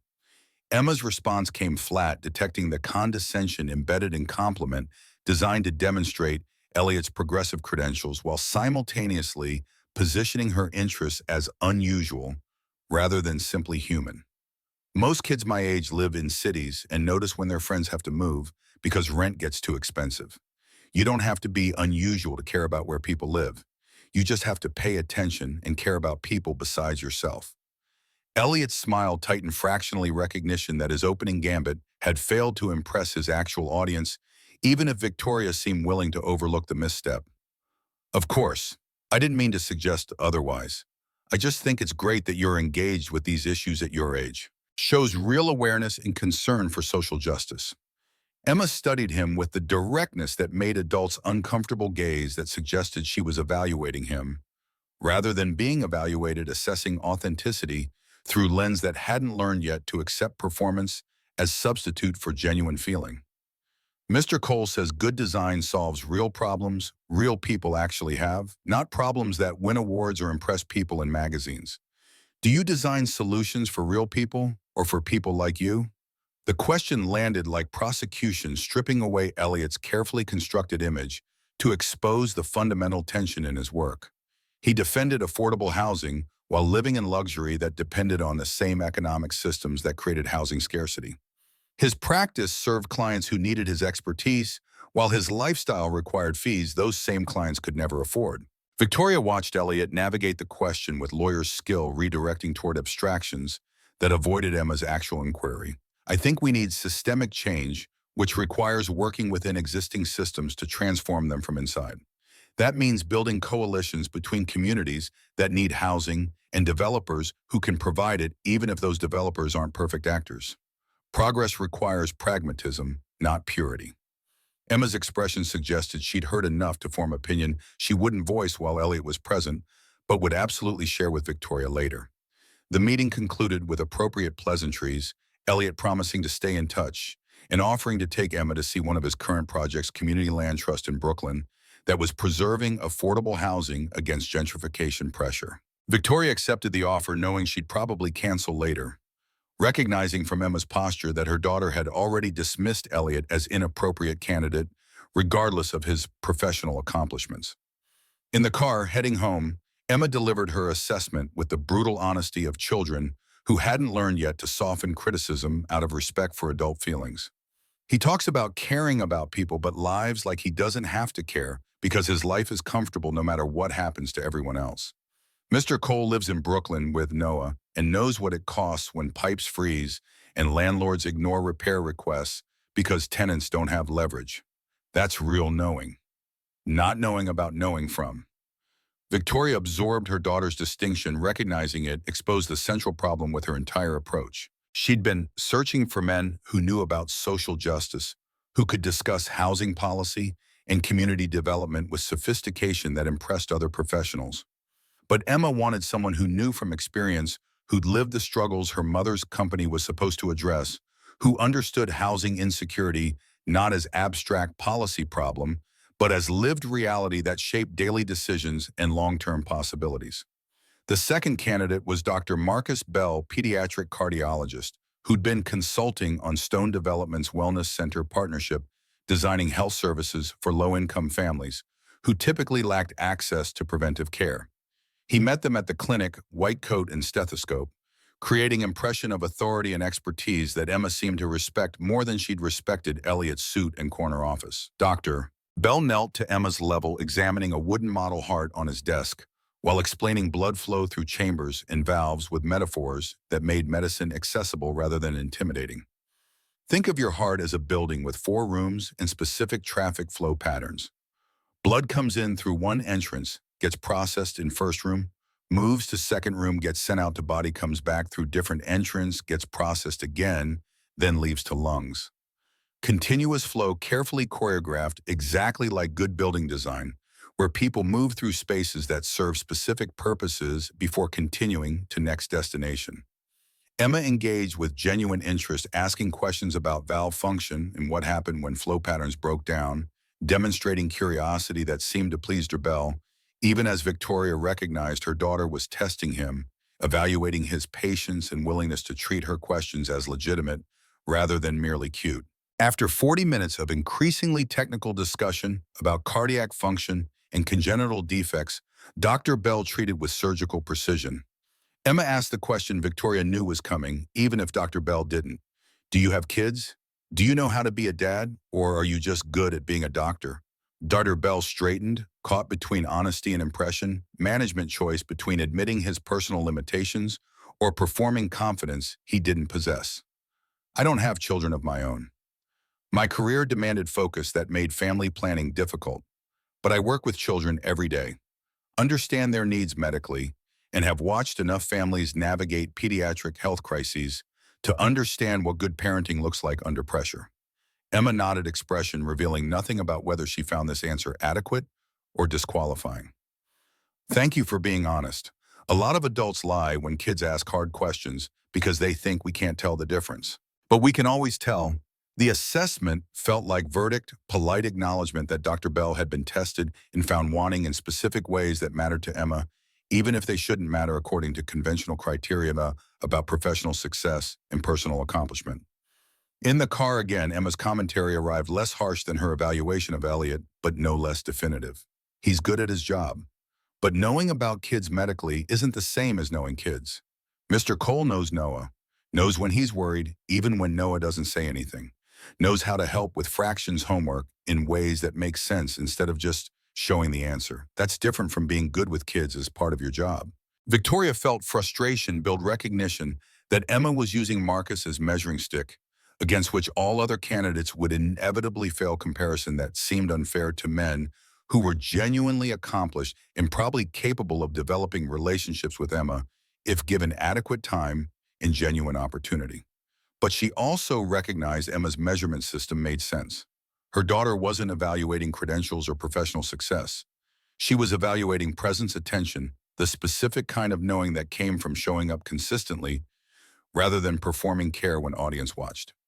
The third candidate was Grant Whitmore, financial strategist who made charitable foundations multiply money while maintaining soul-optimizing returns without sacrificing mission, the kind of person who could discuss endowments and investment strategies with equal facility.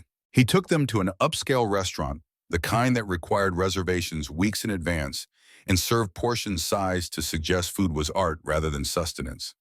Emma pushed risotto around her plate while Grant explained portfolio diversification and impact investing with enthusiasm that suggested he found financial instruments genuinely fascinating, even when his audience clearly didn't share that passion.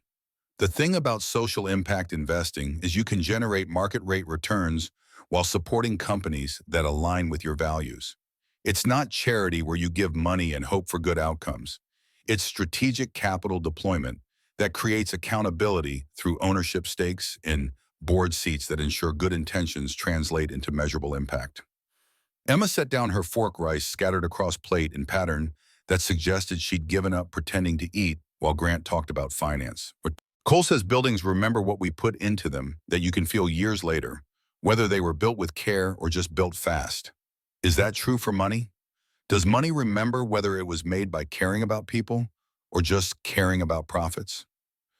Grant paused, calculating how to respond to a question that cut deeper than he'd anticipated from 10-year-old who was supposed to be impressed by adult sophistication rather than challenging it. Money is neutral. It's a tool. What matters is how you deploy it, what outcomes you optimize for, whether you're creating value that benefits all stakeholders or extracting value that benefits narrow group at expense of broader community. Emma nodded slowly, expression suggesting she'd heard the answer and found it inadequate, even if she couldn't articulate exactly why. Mr. Cole works 2 jobs so Noah can stay in good school and they can keep their apartment, even though it's expensive. Sometimes he's really tired, but he never tells Noah they can't afford things Noah needs. He just works more hours. That feels different from deploying capital strategically to optimize stakeholder value. The observation landed brutally, exposing the gap between Grant's sophisticated language about impact and Marcus's direct experience of economic pressure that shaped daily decisions and limited options, regardless of how strategically anyone wanted to deploy anything. Grant attempted recovery, pivoting toward humility that might rehabilitate impression Emma was clearly forming.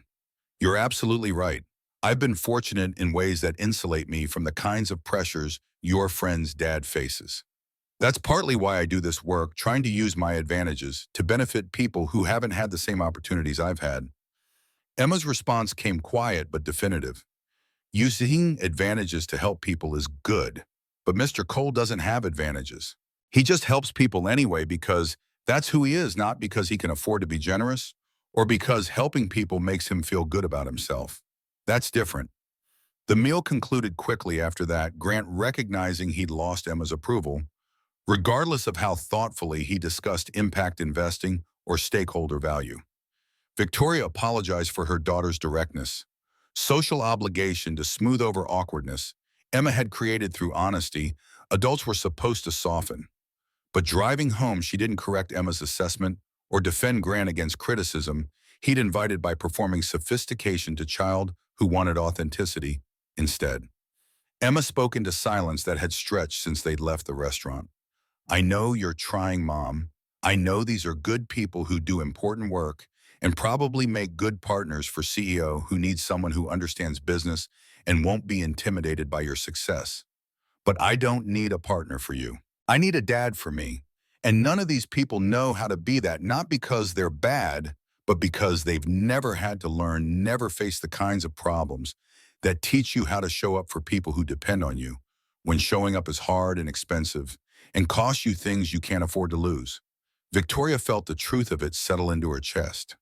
Recognition that her 4-month plan had been measuring exactly wrong variables, optimizing for adult relationship compatibility instead of parental capacity, selecting for professional accomplishment instead of personal character tested by actual hardship. She'd been trying to find partner who fit her world. Emma wanted father who fit their life. Those were entirely different criteria, incompatible measurements that produced different results and served different needs. The question she hadn't wanted to ask formed itself anyway, emerging despite her reluctance to confirm what Emma would undoubtedly say. Marcus Cole. The 7 guy, he's the standard you're measuring everyone against, isn't he? Emma's response came without hesitation or apology. He's the only one who showed up when we needed him and didn't even know us yet. He made me feel safe when everything was scary. He solved your work problem without asking for credit or payment. He treats Noah like Noah matters even though they're poor, and Noah knows everyone thinks that means he doesn't. Those aren't things you measure. Those are just facts about who he is. Victoria drove through streets that carried them from Manhattan back to Penthouse that had never quite felt like home, despite being worth more than most people earned in lifetime. She thought about her list about carefully vetted candidates with appropriate credentials and professional connections that created natural proximity without artificial pressure. Then she thought about Marcus in sub-basement, explaining load paths to Emma, talking her through panic attack with nothing but voice and competence, fixing buildings while carrying dignity that didn't depend on anyone's recognition or approval. Emma had found her answer before Victoria had finished asking the question.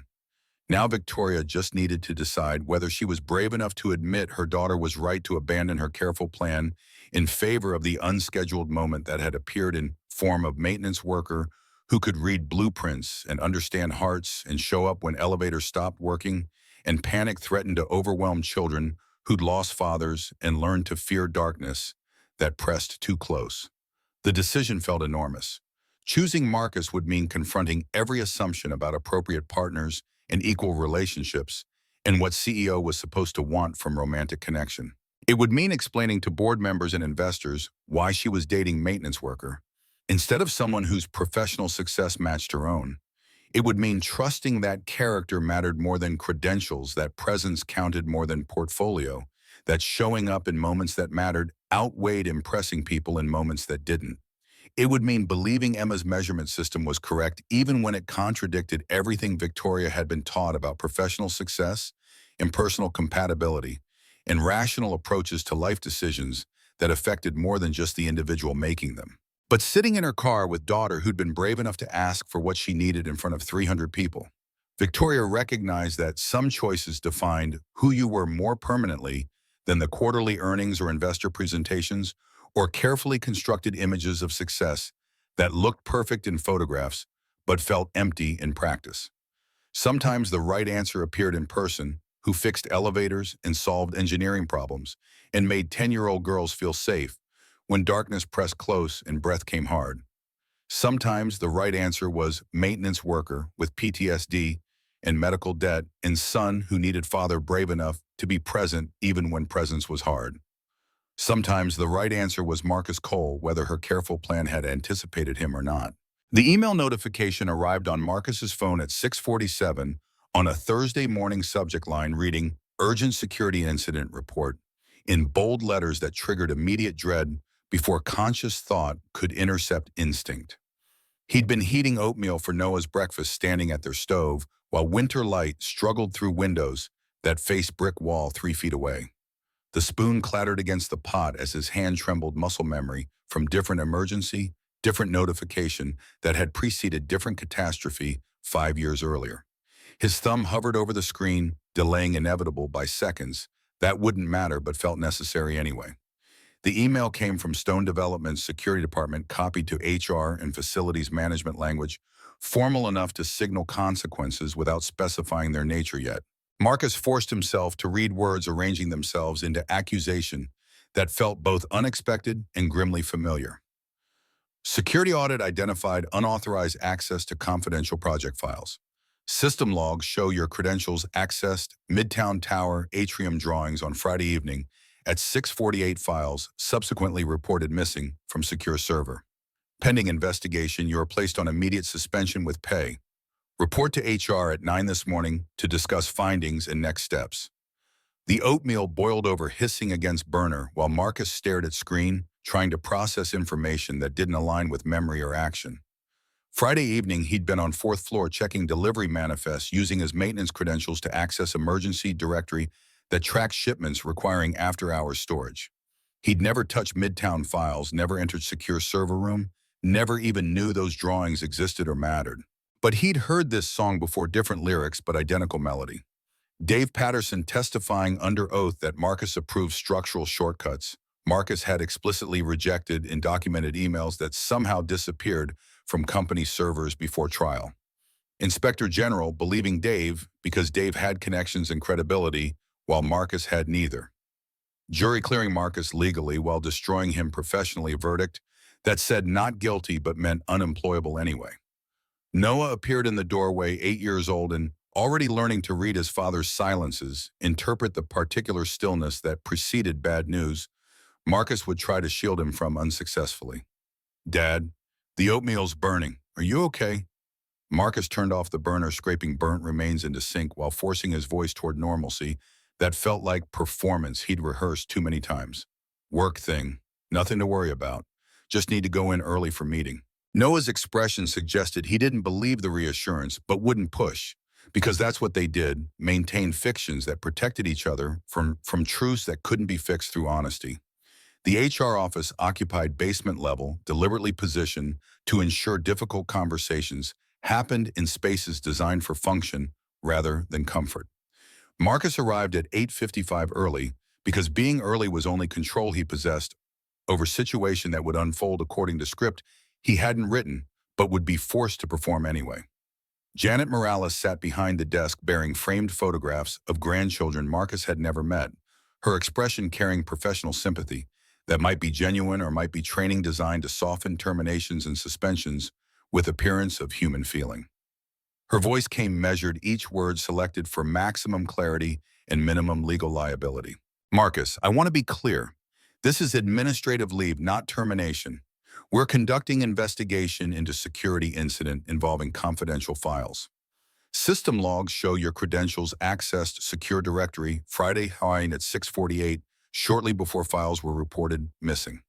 Can you explain why you needed access to Midtown Tower atrium drawings outside your normal responsibilities?" Marcus felt the walls contract, familiar sensation of spaces becoming smaller, while anxiety expanded to fill available volume. His breathing shortened despite conscious effort to maintain control, autonomic nervous system responding to threat. His rational mind recognized as manageable, but his traumatized body couldn't distinguish from previous disaster. "I was checking delivery manifests on fourth floor. Used emergency directory for shipment tracking. That's standard protocol for night maintenance when we need to locate after-hours deliveries. I never accessed Midtown files. Never entered secure server room. Never even knew those specific drawings existed or required special access." Janet's fingers moved across keyboard, pulling up logs that would either corroborate or contradict his account, digital evidence that carried more weight than human testimony, regardless of whose memory aligned with whose agenda. The logs show emergency directory access at 6:48, but they also show different credential accessing Midtown folder at 6:41, then again at 6:43. That credential belongs to Philip Ashford, major investor and board member. He reported the files missing Saturday morning, claimed security breach occurred Friday evening.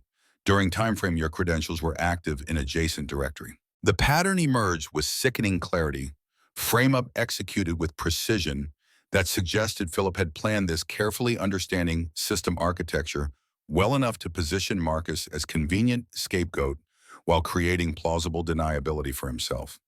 Marcus's voice came steadier than he felt, muscle memory from previous legal nightmare teaching him to maintain composure even when panic clawed at his chest. "So Philip accesses files twice during window. Before I check delivery manifests, then reports them missing and points to my credential activity as evidence of theft. That's not investigation. That's setup. Someone wanted to create appearance of security breach and chose maintenance worker. Nobody would defend against board member. Nobody would question. Janet's expression shifted fractionally, recognition flickering that Marcus had just named the political reality neither of them could acknowledge directly without risking their respective positions. The investigation will examine all credential activity and physical access logs. For now, standard protocol requires suspension pending completion. 10 business days full pay opportunity to provide additional evidence if you have documentation supporting your account. Marcus left HR carrying suspension notice that felt like verdict, despite assurances about investigation and due process. He'd been here before, different building, but identical pattern. Powerful person cutting corners, or manufacturing crisis, choosing someone expendable to absorb consequences, betting correctly that systems would protect privilege over principle. The parking garage existed in perpetual twilight concrete and exhaust fumes, an echo of footsteps that announced movement before bodies became visible. Marcus loaded tools into his pickup with movements slowed by weight of implications he couldn't calculate fully yet. Suspension meant 10 days without work that kept him visible and employed. Investigation meant scrutiny that would excavate his past and display it for people who measured worth in credentials rather than competence. The PTSD attack, hit without warning, triggered by accumulated stress and traumatic memory that his brain couldn't distinguish from present threat. His vision tunneled, sound becoming distorted, chest tightening, until breath came in shallow gasps that couldn't deliver adequate oxygen, regardless of how desperately his lungs worked. He counted backward from 20, named objects he could identify without looking, forced his breathing into the same rhythm he'd taught Emma Stone in that stuck elevator. Irony not lost on him, that technique he'd used to calm frightened child now served as lifeline, preventing his own panic from escalating into full crisis. The flashback arrived with visceral force, courtroom dissolving into parking garage, Dave Patterson's testimony overlapping with Janet's careful words, past and present merging, until Marcus couldn't distinguish which catastrophe he was experiencing. Dave's voice echoed from memory, 5 years old but fresh as yesterday's wound. Marcus approved these modifications. I have emails. He said expediting structural certification was acceptable given project timeline and budget constraints. Marcus trying to object, his attorney signaling silence, judge's gavel punctuating professional death with sound that reverberated through years, transformed engineer into janitor, destroyed career built on competence, because competence couldn't compete with corruption backed by connections. Noah's voice cut through flashback with present tense urgency that pulled Marcus back to parking garage, to pickup truck, to immediate crisis that required immediate presence. Dad, you're scaring me. Please look at me. Marcus opened eyes he hadn't realized he'd closed, finding his son standing beside truck door, face carrying fear that 8-year-olds shouldn't have to feel watching their fathers fall apart in parking garages. He pulled Noah close, feeling his son's heart race against his chest, two hearts beating too fast for different reasons, that connected through love and fear and the particular vulnerability of family that couldn't escape each other's pain. Bad dream. Just a bad dream. I'm okay now. The lie felt necessary even though Noah's expression suggested he recognized it as lie. Understood his father was protecting him from truth that couldn't be softened through dishonesty, that pretended panic attacks were dreams that ended when you opened your eyes. They drove home in silence, Marcus gripping steering wheel with hands that still shook slightly. Aftershocks of adrenaline his system had released unnecessarily, preparing him for threats that existed only in memory, in manufactured present danger, that felt identical to past trauma, despite being objectively different. At school that afternoon, Noah sat in the classroom while Mrs. Patterson explained long division numbers arranging themselves into patterns that made sense until they didn't, remainder that couldn't be distributed evenly across digits that demanded neat resolution. Tyler Morrison leaned across aisle during transition between math and social studies, voice pitched low enough that teacher wouldn't hear but loud enough that surrounding students would absorb every word. Your dad got fired. My dad told my mom that the janitor at Stone Development stole files and got caught. Said your dad's a criminal trying to get money by pretending to be friends with Emma's mom. Noah's hands clenched around pencil hard enough that wood creaked, protest restraint, requiring effort that made his shoulders rigid with suppressed response. My dad didn't steal anything. Your dad's a liar. Tyler's face flushed with outrage that came from never being challenged, from assuming his family's wealth and status immunized him against contradiction or consequence. My dad doesn't lie. Your dad's the liar. That's why you're poor and we're not. Liars don't get to be successful. Noah stood chair, scraping against floor with sound that drew Mrs. Patterson's attention fractionally too late to prevent what happened next. His fist connected with Tyler's face, not the wild swing of child who didn't know how to fight, but the focused punch of someone who'd learned that sometimes words failed and physical response became only available communication. Tyler stumbled backward, blood streaming from nose that had never encountered violence before, shock registering before pain incomprehension preceding outrage. Other students shouted, some moving away from conflict, while others pressed closer, drawn by spectacle that would be discussed and embellished and transformed into legend by final bell. Mrs. Patterson separated them with practiced efficiency, sending both boys to principal's office with notes that would translate violence into suspension, hurt into administrative consequence, that treated defender and aggressor as equally culpable, regardless of provocation or context.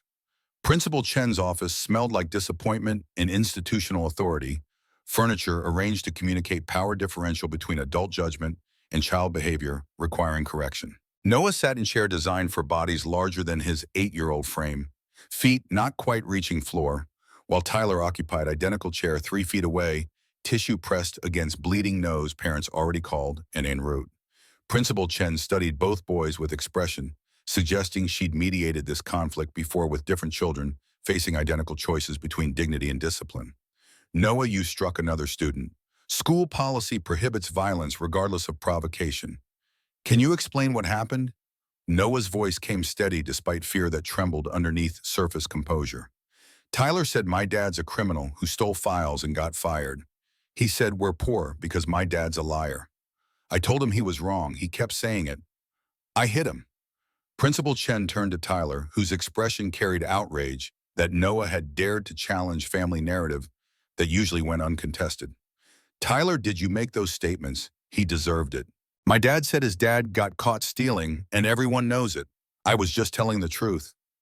Principal Chen's face tightened fractionally, recognition that she was mediating more than playground conflict, navigating class warfare playing out through children who'd inherited their parents' assumptions about worth determined by wealth. Truth requires evidence, not gossip. Both of you violated school conduct policy. Noah, violence is never acceptable response to words, however hurtful. Tyler, you made accusations without evidence and provoked confrontation through deliberate cruelty. You'll both serve 3-day suspension. Your parents have been notified. Marcus arrived 30 minutes later, having driven from Brooklyn, where he'd been trying to organize freelance work that would supplement lost maintenance income during suspension. He found Noah in attendance, office face set in expression. Marcus recognized from Mirror's stubborn dignity, masking hurt that ran deeper than physical injury. They walked to the car without speaking, Noah waiting for lecture about violence, solving nothing about using words instead of fists, about controlling temper that would cost him opportunities if he couldn't learn to manage provocation through restraint that Tyler Morrison would never need because Tyler's wealth insulated him from consequences that punished poor kids for defending their fathers against lies that powerful families told without fear of correction. But Marcus didn't deliver expected lecture. Instead, he drove to playground near their apartment swings empty on Thursday afternoon and sat beside his son in silence that acknowledged pain neither of them could fix through conversation, that pretended pain wasn't legitimate response to injustice, that targeted them specifically for economic status. They couldn't change through better choices or harder work. Finally, Noah spoke, voice carrying frustration that had been building through years of learning that other kids measured worth through metrics he'd never control. Tyler said, you got fired for stealing. All the kids were listening. Jenny Chen asked if we're criminals now. I didn't know what to say, so I hit him because words weren't making it stop. Marcus pulled Noah close, feeling his son shake with tears he'd been holding since morning, 8 years old, and already learning that defending your family costs something when your family lacked power to defend itself. I'm not fired.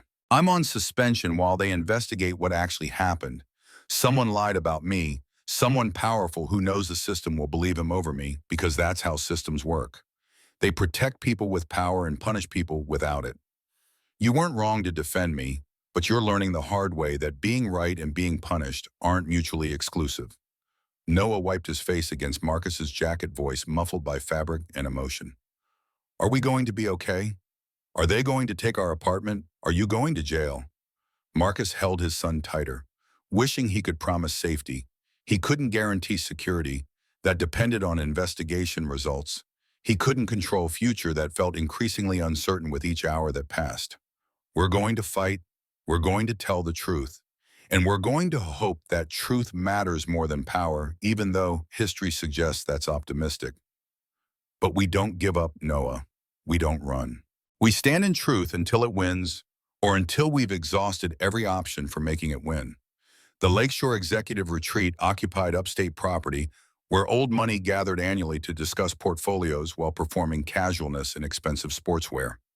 Victoria arrived Friday evening, knowing her presence would register as either courage or foolishness, depending on how the weekend unfolded and whether she could navigate social dynamics that treated business as warfare disguised as friendship.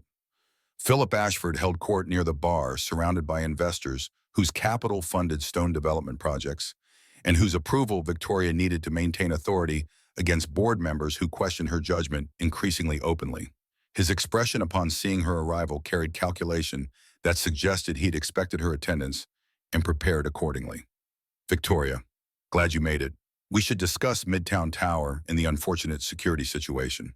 Assuming your investigation has produced clarity about what happened and how we prevent similar breaches going forward. His tone performed concern while communicating threat, suggesting he controlled narrative about Marcus's suspension and expected Victoria to accept his version of events or face consequences for defending employee against investor. She met his gaze with composure that required effort she wouldn't acknowledge. The investigation is ongoing. Preliminary findings suggest the situation is more complex than initial reports indicated. We'll have full picture by Monday. Until then, I'm not making assumptions about guilt or innocence based on convenient timing and circumstantial access logs. Philip's smile tightened recognition that Victoria had just named his frame-up, without accusing him directly, signaling she knew exactly what he'd done while maintaining plausible deniability that protected her from overt confrontation before she'd assembled complete evidence. Convenient timing. Interesting characterization. Some might say a maintenance worker accessing secure directories outside his responsibilities during time frame when files went missing is more than circumstantial, especially maintenance worker with questionable professional history involving previous employer in legal complications. The threat landed clearly, Phillips signaling he'd researched Marcus's background and prepared to weaponize lawsuit that had cleared Marcus legally but destroyed him professionally. Victoria felt anger burn hot beneath professional veneer, protective instinct triggered by investor attacking employee who couldn't defend himself against power. Philip wielded through capital and connections. And some might say board member accessing same files immediately before reporting them missing is more than coincidental. Especially board member who's expressed concern about certain employees gaining visibility that threatens his influence over company direction and executive decisions. The words emerged sharper than Victoria intended, confrontation escalating beyond professional disagreement into personal conflict that would have consequences regardless of who won immediate exchange. Philip's expression hardened, abandoning pretense of friendly concern for something closer to naked hostility. Careful, Victoria, your judgment has been questioned before. Defending maintenance worker against investor concerns will only intensify board discussions about whether you're prioritizing personal relationships over fiduciary responsibilities. Some decisions define leadership more permanently than quarterly results. He walked away before Victoria could respond, leaving her standing near bar, while other guests performed not noticing, pretending they hadn't witnessed confrontation that would be discussed in whispers and transformed into leverage by people who collected information like investment instruments deployed strategically when opportunity presented itself. Back in her room, Victoria called the forensic investigator she'd hired independently, unwilling to trust corporate IT, whose findings might be influenced by pressure Philip could apply through board connections. The investigator's voice carried professional neutrality that suggested he'd seen corporate warfare disguised as security breaches often enough to recognize patterns immediately. I've reviewed the complete credential logs and camera footage. The evidence is interesting. Philip's credential accessed Midtown folder twice 6:41 and 6:43 Friday evening. Cole's credential accessed emergency directory at 6:48, read-only access to shared folder that didn't include Midtown files. Camera footage shows Philip entering server quarter at 6:39 with assistant carrying laptop exiting at 6:44. Cole appears in hallway at 6:48, checks tablet, leaves without entering server room. The timing suggests Philip placed files in shared location, then reported them missing, creating appearance that Cole accessed files during window when they were supposedly stolen. Victoria absorbed the information, recognizing she held evidence that would clear Marcus while potentially destroying Philip if deployed publicly.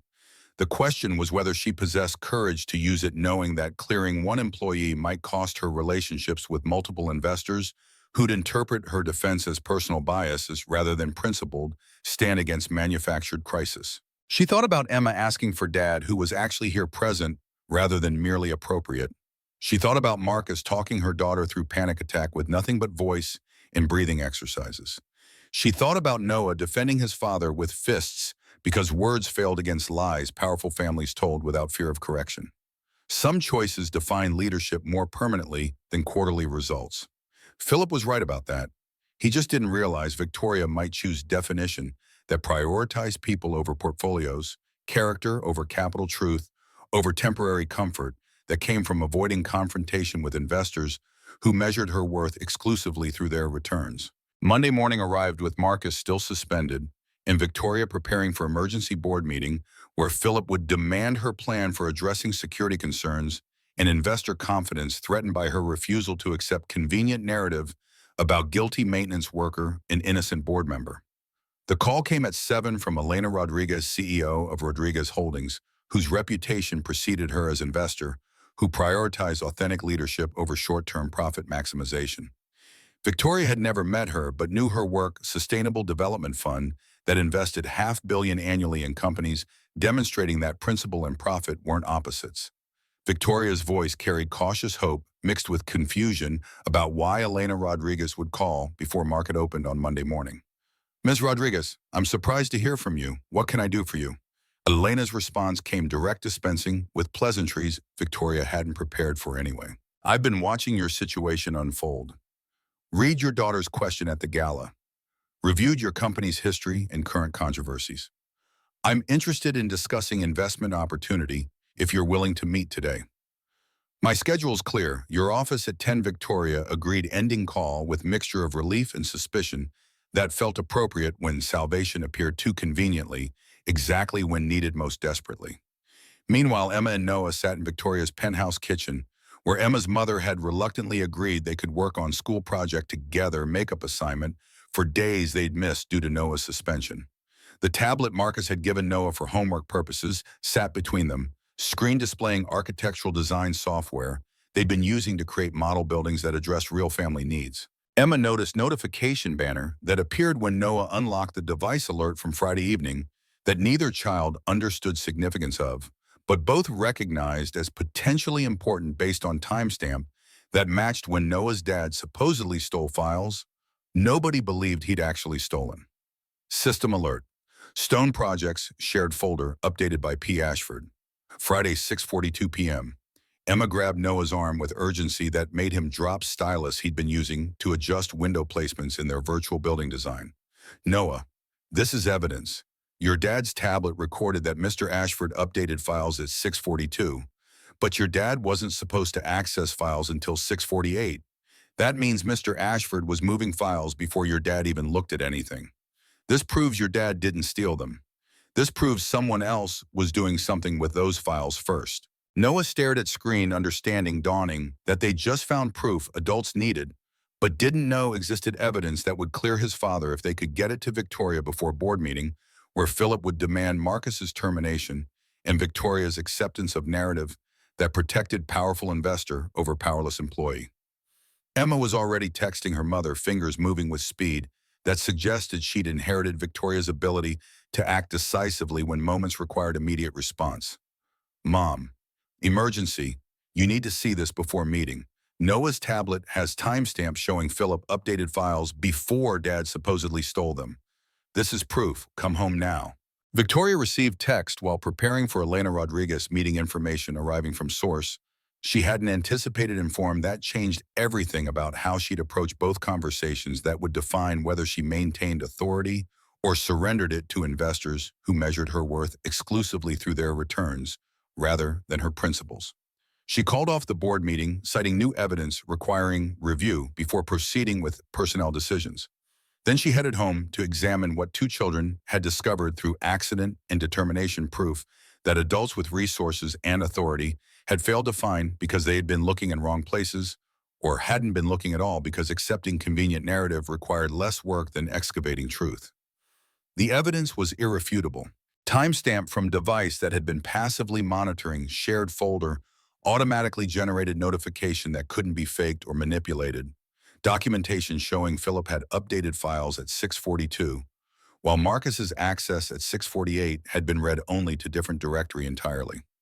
Victoria looked at Emma and Noah, these children who'd solved adult problem through combination of loyalty and attention to details adults overlooked, understanding that sometimes justice came from unexpected sources when people in power couldn't be trusted to pursue truth that threatened their authority or convenience.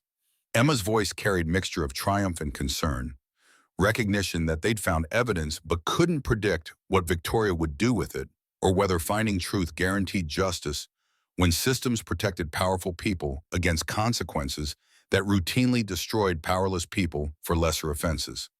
Mom, this proves Mr. Cole didn't steal anything. This proves Philip lied. What are you going to do? Victoria pulled both children close, feeling weight of choice pressing against her shoulders. Decision between protecting Marcus and protecting her position between defending truth and maintaining relationships with investors who'd interpret her stance as personal bias rather than principled rejection of manufactured crisis designed to eliminate employee who threatened Philip's influence through competence that exceeded his position's apparent limitations. I'm going to do what I should have done immediately. I'm going to clear Marcus and expose Philip, even if it costs me everything. The boardroom on Tuesday morning carried weight of verdict before trial concluded, air thick with anticipation that came from knowing confrontation was inevitable, even if its outcome remained uncertain. 9 board members occupied chairs arranged with geometric precision around table that reflected overhead lighting in ways suggesting interrogation more than collaboration.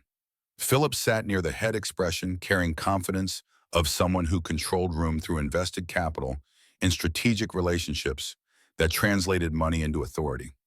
Victoria entered last deliberate choice that signaled she wouldn't perform on. She won't perform deference or anxiety despite knowing this meeting would determine whether she maintained position or surrendered it to investors who measured her worth exclusively through quarterly returns and professional distance from employees whose competence threatened established hierarchies. She placed tablet on a table screen, dark but present physical evidence waiting for a moment when revelation would transform assumptions into accountability. Margaret Chen board chair opened without preamble, her voice carrying efficiency of someone who'd conducted these conversations before and recognized their patterns. Victoria, we're here to discuss the Midtown security incident and your plan for addressing investor concerns about judgment and governance. Philip has outlined serious issues regarding employee misconduct and your apparent reluctance to implement appropriate consequences. The floor is yours. Victoria stood movement, drawing attention because people seated in boardrooms maintained position until meetings concluded or they'd been dismissed. Her voice carried steadiness that came from knowing she held evidence that would either vindicate her completely or destroy her spectacularly depending on how board members interpreted facts that contradicted their assumptions. Before we discuss consequences, let's establish what actually happened. Philip reported confidential files missing Friday evening, claimed security breach occurred during time frame. Marcus Cole's credentials accessed adjacent directory. Investigation was supposed to determine facts. Instead, Philip demanded immediate termination based on circumstantial access logs and convenient timing that seemed designed to implicate specific employee rather than identify actual security threat. Philip leaned forward, performing patience with someone whose narrative he'd already dismissed. The logs show Cole accessed secure directory outside his responsibilities during exact window when files went missing. That's not circumstantial.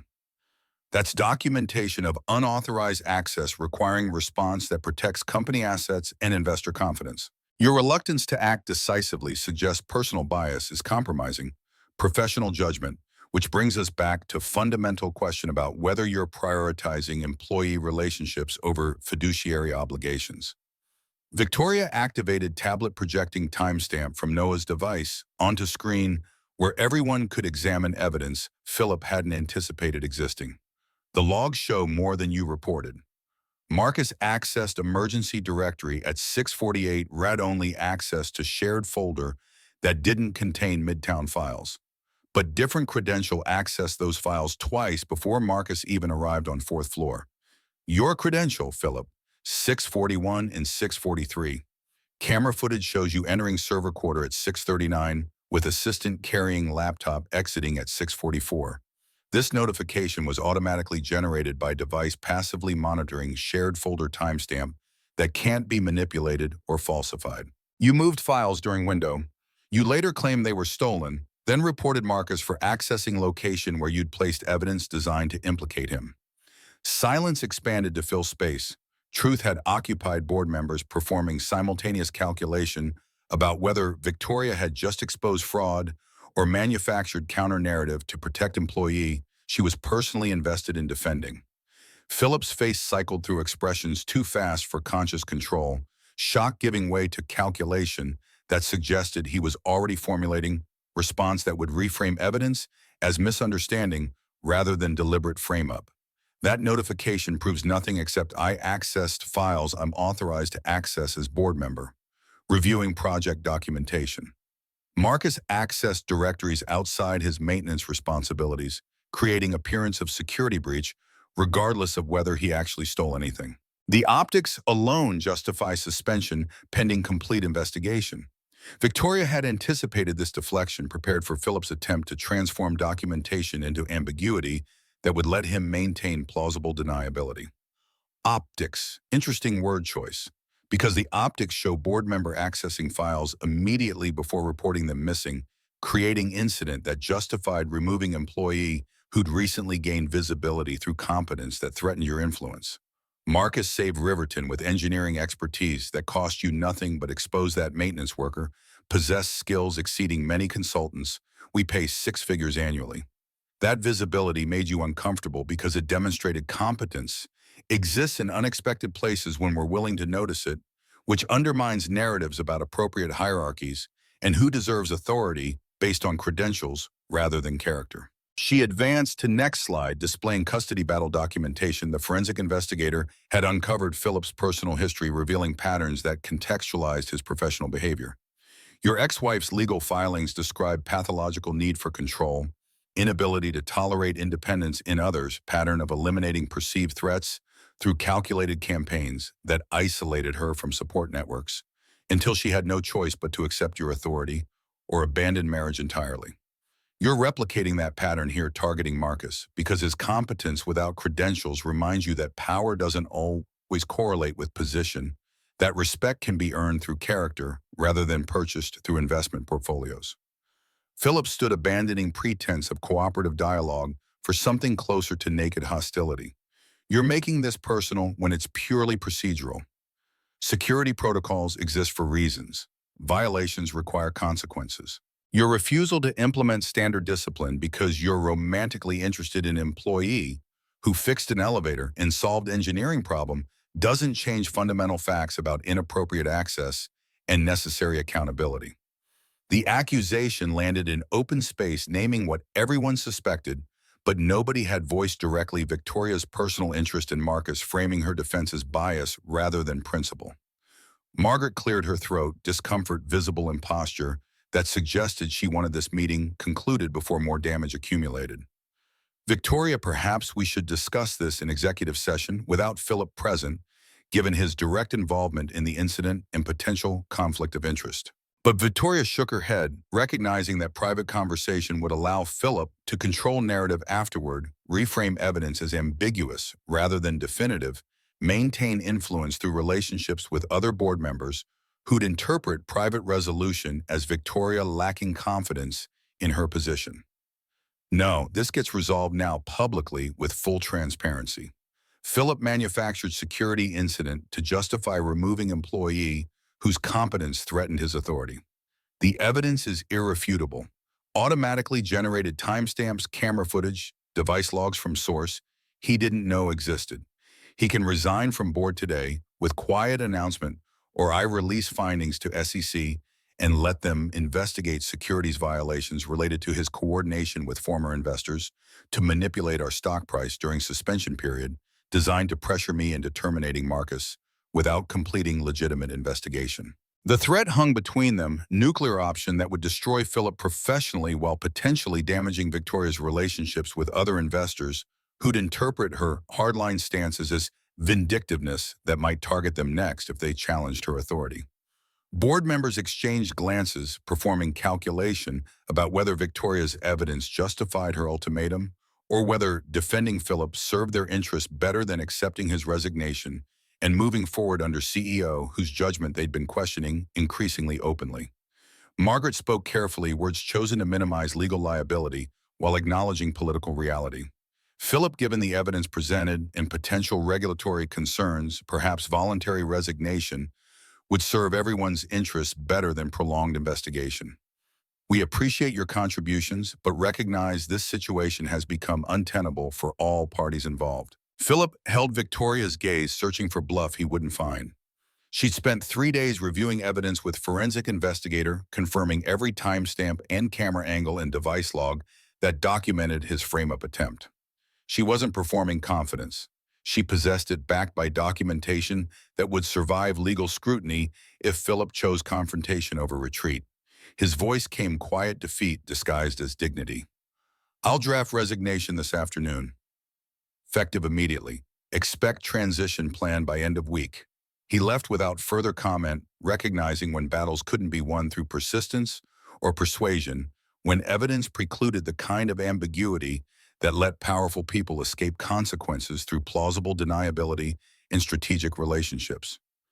Victoria watched him go, feeling victory's weight instead of its triumph. She hadn't wanted to destroy Philip's position, had hoped for acknowledgement and course correction that would allow everyone to move forward with lessons learned, but relationships intact. But Philip had forced choice between protecting Marcus and protecting investor relationships, and Victoria had chosen the person who fixed elevators over the one who funded them. Margaret's voice carried mixture of respect and warning. That was either bravest thing I've seen you do or most reckless. Philip's already making calls, pulling investors, building narrative that you've compromised judgment for relationship that makes company look unprofessional. Stock's going to react badly when news spreads about board member resignation and circumstances surrounding it. You've got maybe 72 hours before market interprets this as crisis rather than accountability. Victoria gathered her materials, exhaustion pressing against composure she'd maintained through confrontation that had required every negotiation skill she'd developed over 15 years, leading company Matthew had built on principles that still mattered to her, even when they cost something. Then we have 72 hours to demonstrate that accountability and crisis aren't synonyms, that choosing principle over convenience creates value, even when markets initially punish decision. Marcus gets cleared with full back pay and formal apology from HR. I'm calling press conference for Thursday to explain what happened and why it matters that we protected innocent employee against false accusations from investor who abused position to settle personal grievances. She left boardroom knowing she'd just wagered her career on possibility that values produce results even when immediate consequences looked like disaster. That standing for something mattered more than standing for nothing, while pretending pragmatism justified cowardice. That let powerful people hurt. Powerless people without facing accountability that money usually insulated them from experiencing. Marcus received call from HR at 2, Janet's voice carrying a relief that suggested she'd been hoping investigation would clear him, even if she couldn't say so directly during suspension. That policy required her to implement regardless of personal opinion about guilt or innocence. Marcus' investigation concluded. You're cleared completely. Evidence shows you never accessed confidential files, never entered secure server room, never did anything except your job, according to standard maintenance protocols. Suspension lifted effective immediately with full back pay and formal written apology. That goes in your file documenting company error. Ms. Stone wants to see you in her office when you arrive, if you're available to come in today rather than waiting until tomorrow. Marcus drove to Stone Development with mixture of vindication and anxiety relief that investigation had cleared him, competing with awareness that being right didn't erase having been accused, that exoneration didn't undo the week he'd spent suspended, while Noah faced bullies and Victoria faced board pressure, and their lives had been disrupted by Philip's manufactured crisis. He found Victoria in her office, standing at windows where Manhattan sprawled below, like circuit board lighting darkness. She turned when he entered, and Marcus saw exhaustion in her posture, despite professional composure she maintained, even in private moments when nobody was performing judgment. Her voice came softer than he'd heard it before, vulnerability seeping through executive armor that typically prevented displays of uncertainty or fear. "I'm sorry you went through this.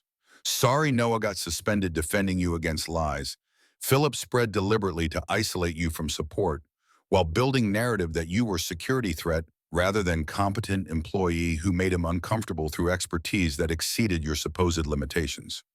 Marcus stepped closer, reducing distance that typically separated CEO from maintenance supervisor categories that felt increasingly inadequate for describing relationship that had developed through elevator rescue and engineering solutions in evidence discovered by children who'd refused to accept convenient narratives about guilty janitors and innocent investors. "You didn't do this to me.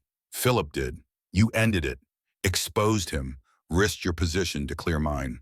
That's not something I take lightly or know how to repay beyond continuing to show up and do work that matters, regardless of who notices or approves." Victoria felt something crack in her chest, protective wall she'd built from work and grief, giving way to recognition that Marcus understood her in ways 5 vetted candidates never had, saw her choices as principled rather than reckless, measured her worth through what she risked rather than what she possessed. The media siege began that afternoon and escalated through rhythms Victoria recognized from previous crises, but had never experienced as primary target. Photographers camped outside headquarters. Reporters called her cell phone, somehow obtained through sources she couldn't identify. Headlines multiplied across platforms that treated corporate governance like soap opera, designed for entertainment rather than examination of power dynamics that shaped whose stories got believed and whose got dismissed. CEO gambles empire on janitor romance. Stone Development stocks tumble as leader chooses heart over profit. Modern fairy tale or corporate disaster board member resigns amid security scandal that exposed class tensions and personal relationships complicating professional judgment. Victoria's mother arrived Wednesday evening without invitation, carrying opinions she'd been restraining through phone calls Victoria had been avoiding, because she knew exactly what Evelyn would say about choosing maintenance worker over investors who funded company that employed 400 people and housed thousands. Evelyn Stone represented old money and older values, world built on foundations where appearances determine reality and personal choices remain private, specifically because making them public invited exactly the scrutiny Victoria now faced from media that cared more about narrative than nuance. Her opening carried disappointment of parents watching children make mistakes they'd warned against. "Darling, I've watched you build this company from Matthew's small firm into something that matters. Don't destroy it for sentiment that feels meaningful now, but won't sustain you when board forces you out and investors withdraw capital that funds projects you claim to care about more than personal happiness." Victoria poured tea she wouldn't drink, ritual that provided structure for conversation she'd rather avoid but couldn't, because her mother deserved honesty, even when honesty wouldn't change her opinion about appropriate choices and rational approaches to life decisions affecting more than just individual making them. "It's not sentiment, Mother, it's truth. Marcus is competent, honest, good with Emma in ways that matter more than whether he fits expectations about equal partnerships and appropriate matches. Those qualities count more than credentials that look impressive on paper, but don't translate into presence that actually matters when elevators stop working and children need fathers who show up regardless of cost." Evelyn set down untouched tea, frustration visible in posture that suggested she'd prepared arguments Victoria was refusing to engage with according to expected script. "Truth doesn't pay employees when company fails. Doesn't fund Emma's education when your board removes you for choosing relationships over responsibilities. Matthew built this company on principle that housing people mattered more than maximizing returns, but he also understood that principles require financial sustainability to implement. You're risking both by defending employee whose presence creates investor uncertainty that threatens capital. You need to pursue mission. You claim justifies personal sacrifices. Everyone else is supposed to accept without complaint. The argument continued through cycles Victoria had rehearsed mentally, but found harder when confronting actual parent rather than imagined opposition. Evelyn deployed every weapon available. Matthew's memory invoked as evidence Victoria was betraying legacy she claimed to honor. Emma's future described in scenarios where mother's choices cost daughter her inheritance and opportunities that came from wealth. Victoria was jeopardizing through romantic decisions that prioritize feeling over strategic planning. But Victoria held ground with stubbornness, inherited from same woman, currently attacking it. Matthew built this company on principle that housing people mattered more than maximizing returns. He chose projects others ignored because families needed homes, not because profit margins looked attractive. I'm choosing people over portfolios the same way he did. Only difference is, I'm choosing someone who didn't die conveniently before anyone could judge whether choice was wise or reckless, whether love was rational or just romantic impulse that felt significant during crisis but wouldn't survive ordinary pressures of daily life and professional obligations that compete for attention and energy. Evelyn's expression softened fractionally, recognition flickering that her daughter had just named grief. Neither of them had processed completely loss. They'd both avoided examining too closely because examining required confronting reality that Matthew's death had been convenient in specific ways that protected his reputation from scrutiny about whether his principles would have survived the kind of pressure Victoria now faced. She reached across, table hand covering the Victoria's in gesture that acknowledged pain without trying to fix it. Then you'd better be prepared to defend him in ways that can't be twisted or dismissed, because they'll come after Marcus next. They'll excavate his past, publicize his lawsuit frame, his PTSD as instability that makes him inappropriate partner for CEO, whose judgment must remain unquestioned. And if he can't withstand scrutiny without breaking your principles won't matter, because markets don't reward values that cost them money, regardless of whether those values align with missions companies claim to pursue. The warning proved prescient. Thursday brought harassment that began with vandalism, subtle enough to deny malicious intent, while communicating threat clearly enough to achieve its purpose. Marcus found flat tire with nails placed deliberately rather than accidentally acquired strategic placement that suggested someone had targeted his truck specifically rather than random damage from construction debris or road hazards. Graffiti appeared on his building's basement locker Friday morning. Gold digger painted in letters large enough to embarrass, but small enough to claim kids did it deniability that prevented official response while achieving intended intimidation. Anonymous emails flooded his personal account through weekend messages, suggesting he leave Victoria alone before consequences escalated beyond property damage into violence that would affect Noah as well as Marcus himself, threats specific enough to frighten, but vague enough to avoid criminal charges if he reported them to authorities who dismissed concerns as paranoia from maintenance worker dating above his station. Marcus absorbed attacks with weariness of someone who'd survived worse and learned that responding often amplified problems rather than solving them. But Monday brought Noah home early from school with suspension notice and injuries that transformed abstract harassment into tangible harm. Marcus couldn't ignore through stoicism that had served him adequately when only his own well-being was threatened. Noah's split lip and bruised ribs communicated violence that words hadn't prevented physical confrontation that occurred when Tyler Morrison escalated from insults to action, backed by friends who outnumbered Noah 3-1 in fight. That teacher stopped too late to prevent injury that would heal, but would mark Noah as target for future violence, unless Marcus intervened in ways that risked making situation worse. His son's explanation came matter-of-fact despite pain that made speaking difficult. Tyler said, "You're using Mrs. Stone for money that you're lying to get access to wealth you don't deserve, because our family's poor and will always be poor because that's what happens to people who aren't smart enough or successful enough to earn better circumstances." I told him, "You're the smartest person I know, and that being poor doesn't mean being stupid or worthless." He said, "Prove it." So I hit him. Then his friends hit me. Then teacher stopped it and suspended everyone equally, because that's easier than determining who started fight and who was defending themselves against multiple attackers. Marcus drove to school despite knowing his presence would escalate situations already spiraling beyond control, anger overriding caution that typically prevented him from confronting authorities whose judgment would determine whether his son faced additional consequences or received understanding that violence sometimes came from defending dignity against attacks designed to strip it away. Principal Chen's office smelled like institutional carpeting and administrative burden furniture arranged to communicate authority, while diplomas on walls suggested qualification for delivering judgments about children's conflicts that were really manifestations of adult-class warfare. Their parents had taught them, through example and explicit instruction, about who mattered and who didn't, based on economic circumstances beyond anyone's control. Marcus's voice came measured despite anger burning beneath surface control.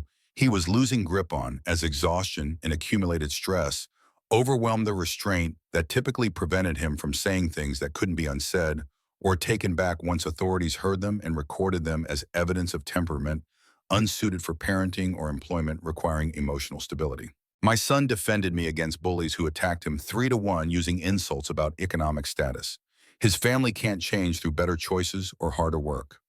Your response is suspending victim alongside aggressors because that's easier than addressing bullying that targets poor students specifically for being poor in school, that admits them to demonstrate diversity while doing nothing to prevent wealthy students from weaponizing that diversity against classmates who can't defend themselves through parental connections or threats of legal action that make discipline impossible without risking lawsuits.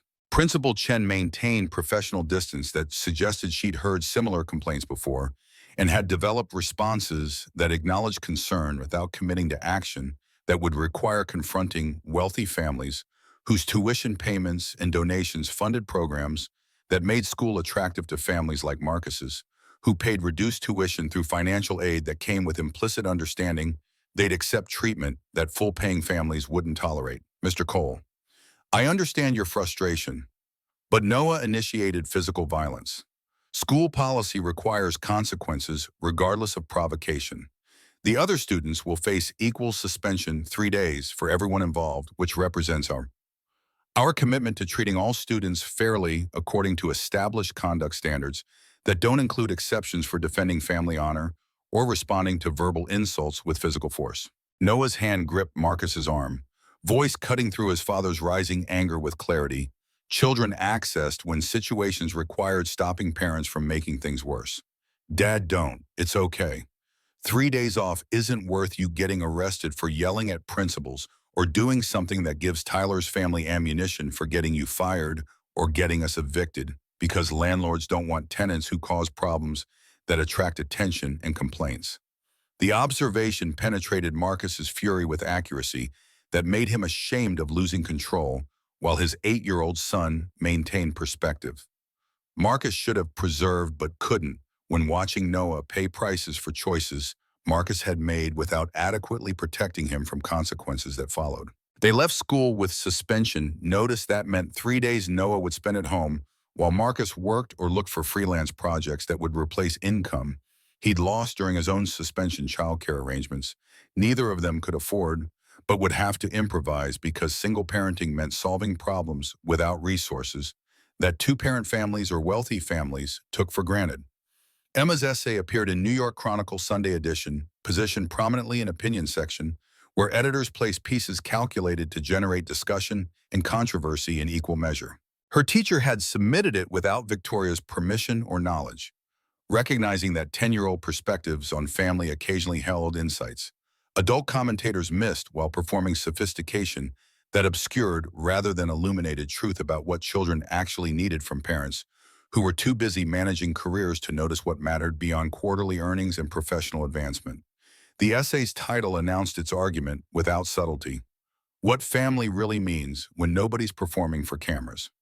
She wrote about watching her mother choose principles over convenience, about recognizing that her father would have approved of Marcus precisely because he didn't fit expectations, about understanding that families formed through choice mattered as much as families formed through biology or social convention that measured appropriateness through credentials rather than character. The piece went viral in ways print journalism rarely achieved anymore, shared across platforms by people who found Emma's voice refreshing or infuriating, depending on whether they valued authenticity over propriety, whether they believed CEOs should date maintenance workers or maintain professional distance that preserved hierarchies, protecting privilege from accountability.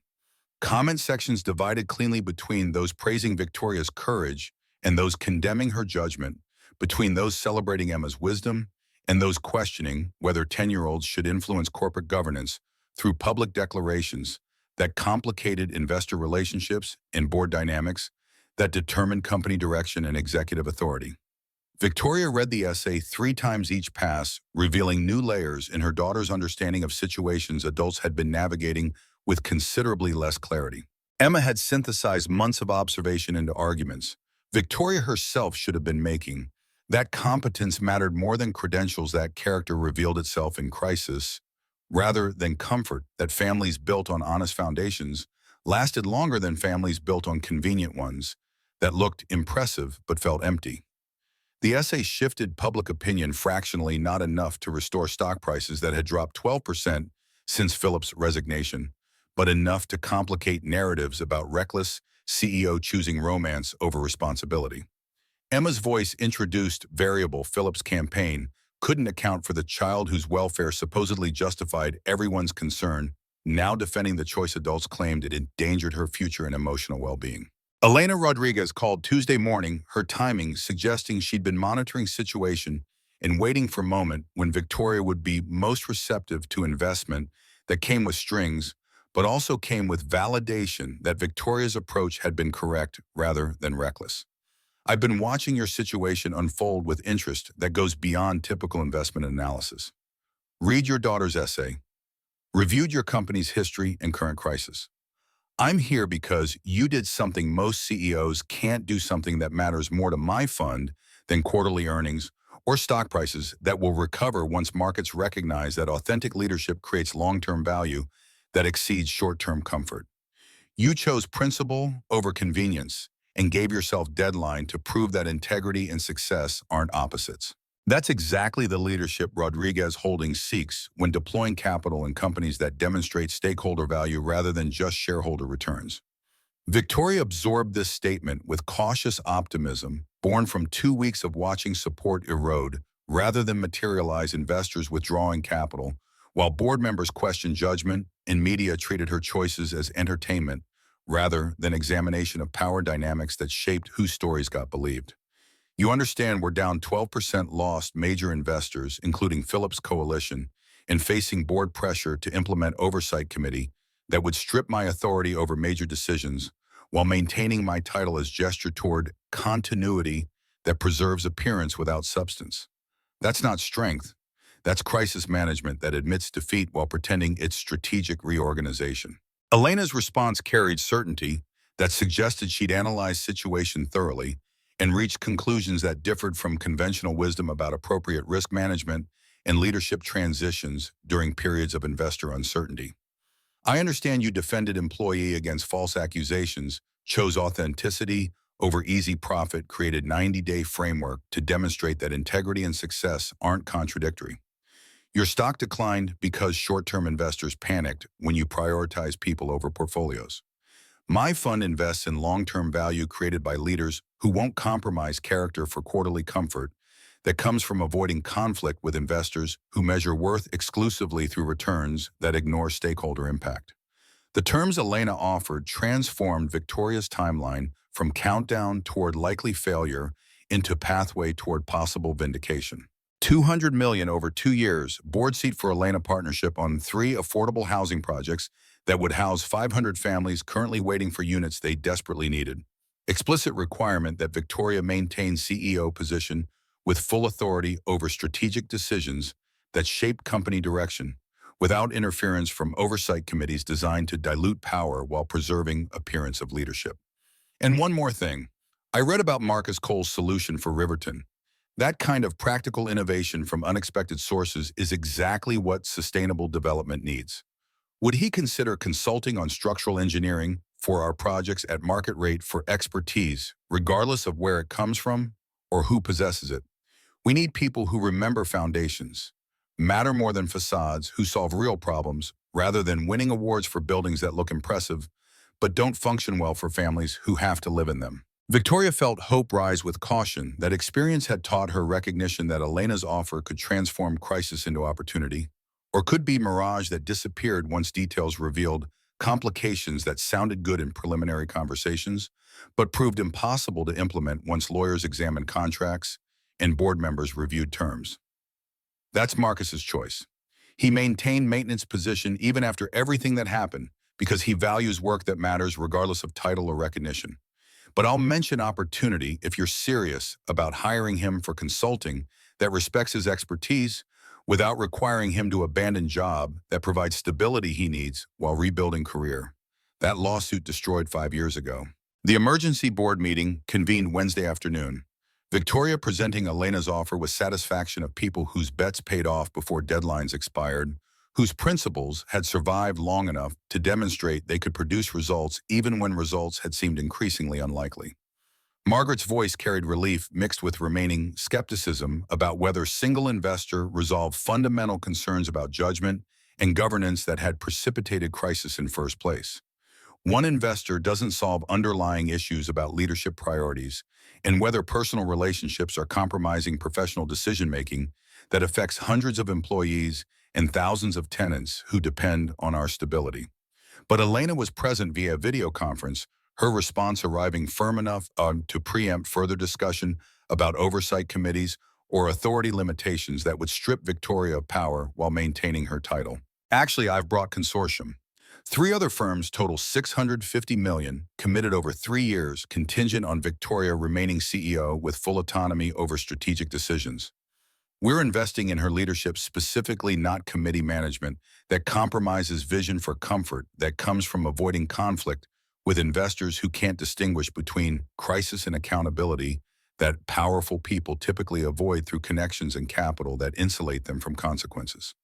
The board's objections dissolved under weight of capital that exceeded withdrawn investments and came with validation that Victoria's approach had been correct, rather than reckless, that some investors actually valued principles Philip had tried to punish her for maintaining when she chose protecting Marcus over protecting relationships with board members who measured her worth exclusively through their returns. Margaret's smile carried relief that made Victoria realize how much stress her board chair had been carrying, trying to balance fiduciary obligations against personal recognition that Victoria had been right to expose Philip, even when being right had cost something. Motion to accept Rodriguez Holdings investment and related consortium commitments with terms specified.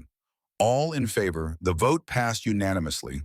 Even members who'd supported oversight proposals recognizing when battles were lost and graceful surrender beat continued opposition that would only isolate them from majority that had accepted Elena's framework. Victoria had won, but winning felt less like triumph than exhausted relief that principles had survived contact with consequences long enough to prove they could produce results even when markets initially punished decisions that prioritized people over quarterly comfort, that came from avoiding confrontation with investors who wanted CEOs to manage appearances rather than pursuing an accountability that cost something.